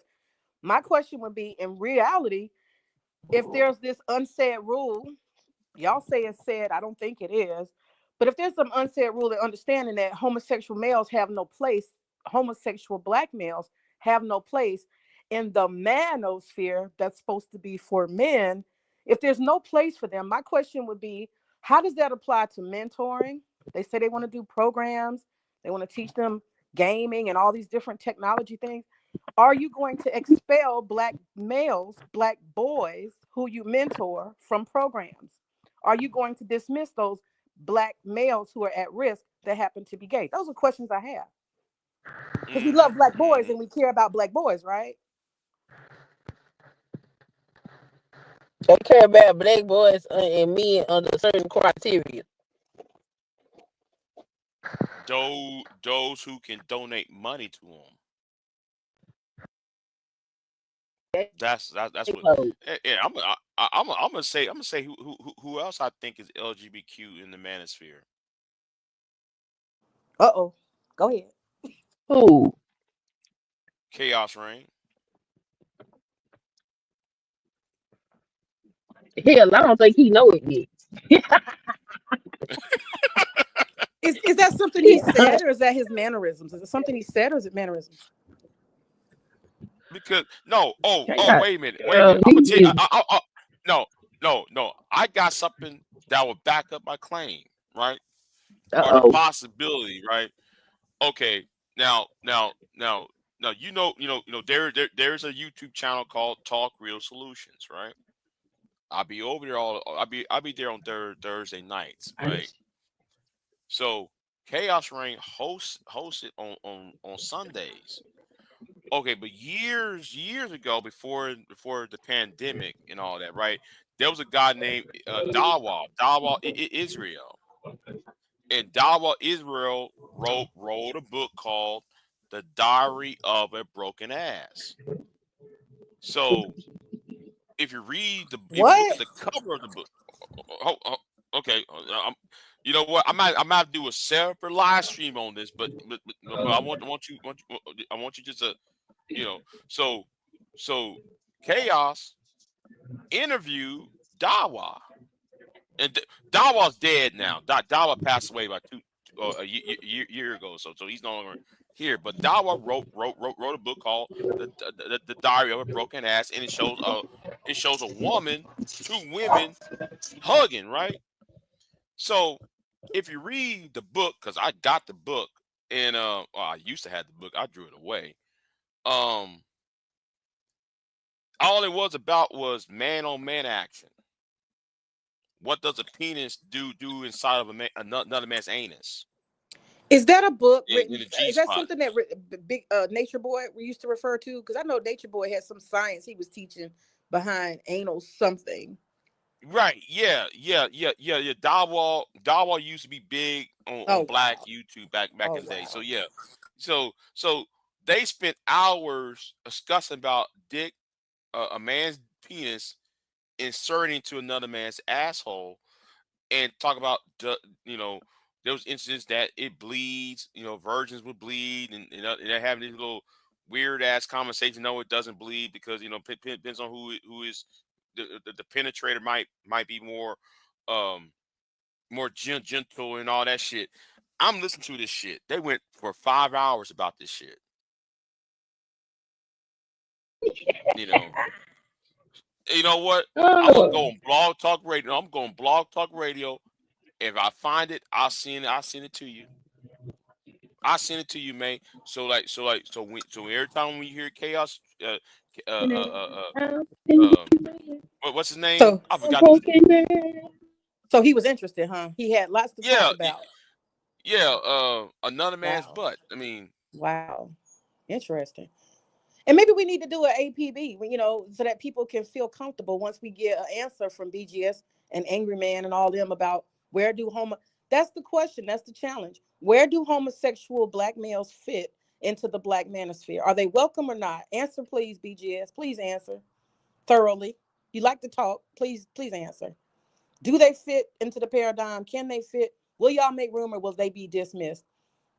And you could throw Grinch in there and talk about him too, if you don't mind. I'm just saying, because he be over there, Chaos be doing some questionable shit. I mean, he be worried about Black women with white men. He be obsessing over that shit. He be obsessing about like. I'd be like, man, do you ever get with a woman, or you ever have a conversation with a woman, but you always hang around with Obsidian, BGS, and Anger Man? Like, bruh. Anyway, he talking about that book by Dawa. Like, yeah, man, we hate gay people, but yet we'll talk about gay sex. Like, bruh. That's what I'm saying. They need to make room at the table if they're going to have them there, and they're not going to dismiss them. They need to make room at the table. They really do. They got to address it, because this silence is not acceptable, in my opinion. They have so much to say about so much. Big J, when have you ever heard the Manosphere not have an opinion about something? When? Never. They always have an opinion about something. And the silence among the so-called leaders is just, it's insane. And everybody, what's funny is everybody's pretending. Every time I see, men come on panels and somebody brings up the whole Grinch situation, I hadn't heard of that. They all playing dumb. I didn't know about that. I brought that up a couple days ago with that dumb idiot, the goat ass nigga, the Billy Goat. I told Billy Goat, because you hung around with Grinch. Y'all was protecting Anger Man, the both of y'all. Every time I come over there. So what's the problem now? I mentioned Grinch. I don't know what you're talking about. Man, I bust out laughing at that shit on Brownie's channel when I asked him that the Billy Goat that question. Don't even want to answer the question though. But he supposed to be your ride and die. And not only that, I mean, if you ask them, those same person, if you ask Kills or somebody, whoever, if you ask them, well, where do women belong? They got tons of talking points. They got all kind of stuff about what women need to do. What women need to do with their bodies, what women need to do with their education. They got it all worked out. But when it comes to the black homosexual male, it's all silence. I don't understand it. Black males who are gay are part of apparently the black manosphere. Nobody wants to address it. I don't understand it. But I don't know. But hey, you know what? I'm sleepy, man. I've been off work for 4 hours now, so yeah, I'm sleepy as hell right now. I should go to bed, but This stream been going on for 4 hours. huh? It's re 19. Why? Why? Like you want to carry it on or what? I don't know. Do anybody want? Yeah, I gotta go to work anyway. Yeah, I'm gonna Yeah. drop down. I've been on here long enough. I appreciate y'all. Oh wait, we ended. My Yeah. bad. Okay, I'm gonna go. All right, Angela. I appreciate it. I just. All right. Thanks for having me up, though, Big J. I appreciate it. All right, All then. right. I Man, appreciate it. let me tell Bye, you, Sun Kiss. Big Bye, J. girl. See y'all later. Let me tell you what had happened again. Uh-huh. These niggas is running a slander campaign against me. It is crazy. So Clue get his ass up on Bum Cherry Street talking about he got a video of me talking about how my vagina is itching and burning. And I said, I don't know what I got. Uh-huh. And he kept saying this, Mm-hmm. like turning his mic up all loud and stuff and keep repeating it. And I'm like, you know what? Go get the video. And he never could produce the video. So eventually he got, well, we stopped letting him talk. And then he got mad and he left. Mm-hmm. But yeah, like, what the fuck is wrong with you niggas? Leave me alone. They, Man. you know, it is a shame the level of degeneracy that they will go to try to slander me just because I'm a damn black woman. It is crazy. Mm-hmm. Yeah. Yeah. I Yep. just. I'm sorry. I'm tired, but yeah. I just think it's just this whole slandering people and shit. I told one person the other day. I told one person it's going to catch up to them. All that little slandering shit, you know. But It's crazy. But yeah, go ahead and get you some rest. I want to just tell you. I was like, damn, y'all don't quit, do you? One leave, here come another. Dang. mm-hmm. And the fact that that nigga try to get help from passing $40. Like nigga, I saw that lot. I saw that community post you trying to get passing $40 of help. Nigga, stand on your own damn 2 feet. I'm getting tired of niggas running to other niggas for help. I thought you supposed to be a man. I'm by myself. What you talking about? Pastor ain't even been on YouTube. That's what's crazy. But you gotta know somebody that is living in the world right now. You know, I get tired of that. I get tired of that shit. I'm addressing one nigga and 5 other niggas gonna show up. Like, I ain't talking to you 5 niggas. I'm talking to this punk nigga right here. You know, I stay, don't stay, think Pastor don't do no dog pound on you. huh? I say I don't think Pastor do no dog pound with nobody on you. No. He did. He did. Oh, he has. Yeah, he Well, never has. mind. Cause, cause, I 'cause stand corrected.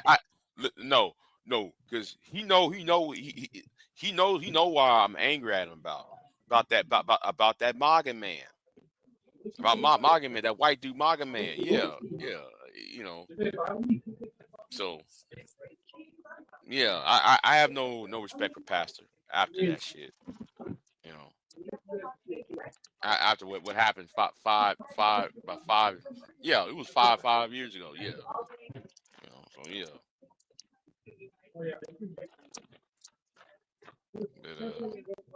But anyway, I'm gonna jump on off.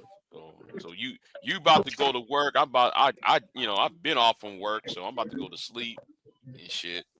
So I won't get to go to sleep until 5 o'clock this evening, but I am off, so I get to sleep tonight, so I don't have to go in tonight. So woohoo! I just gotta make it through the day. And it is indeed a Monday. Because when them kids got up this morning, boy, they was all on one. I said, oh my Lord. It's Monday, ain't it? Yeah, buddy. They was on it. Like, well, why can't we do this? Look, I don't know nothing. Okay, did nobody leave me no instructions for y'all? So y'all gonna have to take that up with the next shift. Okay? All right. Just thank you. Please clean your rooms. Thank you. yeah. All But anyway, right. all right then. Peace I'm gonna out. get off. All right then. Y'all have a good one, y'all. Have a good one, Queen. All right, yeah, I'm gonna end this live stream, y'all. Yeah, I'm gonna take my ass to bed. I've been working all night. Yes, nigga, I work at night.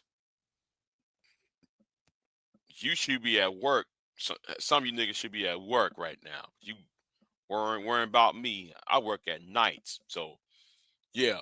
Anyway, I'm gonna get on off of here. And I might be over there on Thai City Uncut Underground channel. I might be over there because some bullshit going on with Trump and tariffs and the Iranian thing and everything else. So if I come back on YouTube, I might be over on that channel. But anyway, like, share, subscribe, and I'll see y'all next time. I'm out. Peace.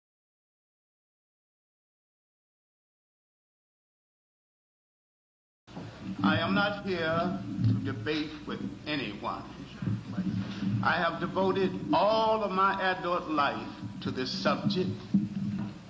I only debate with my equals. All others I teach.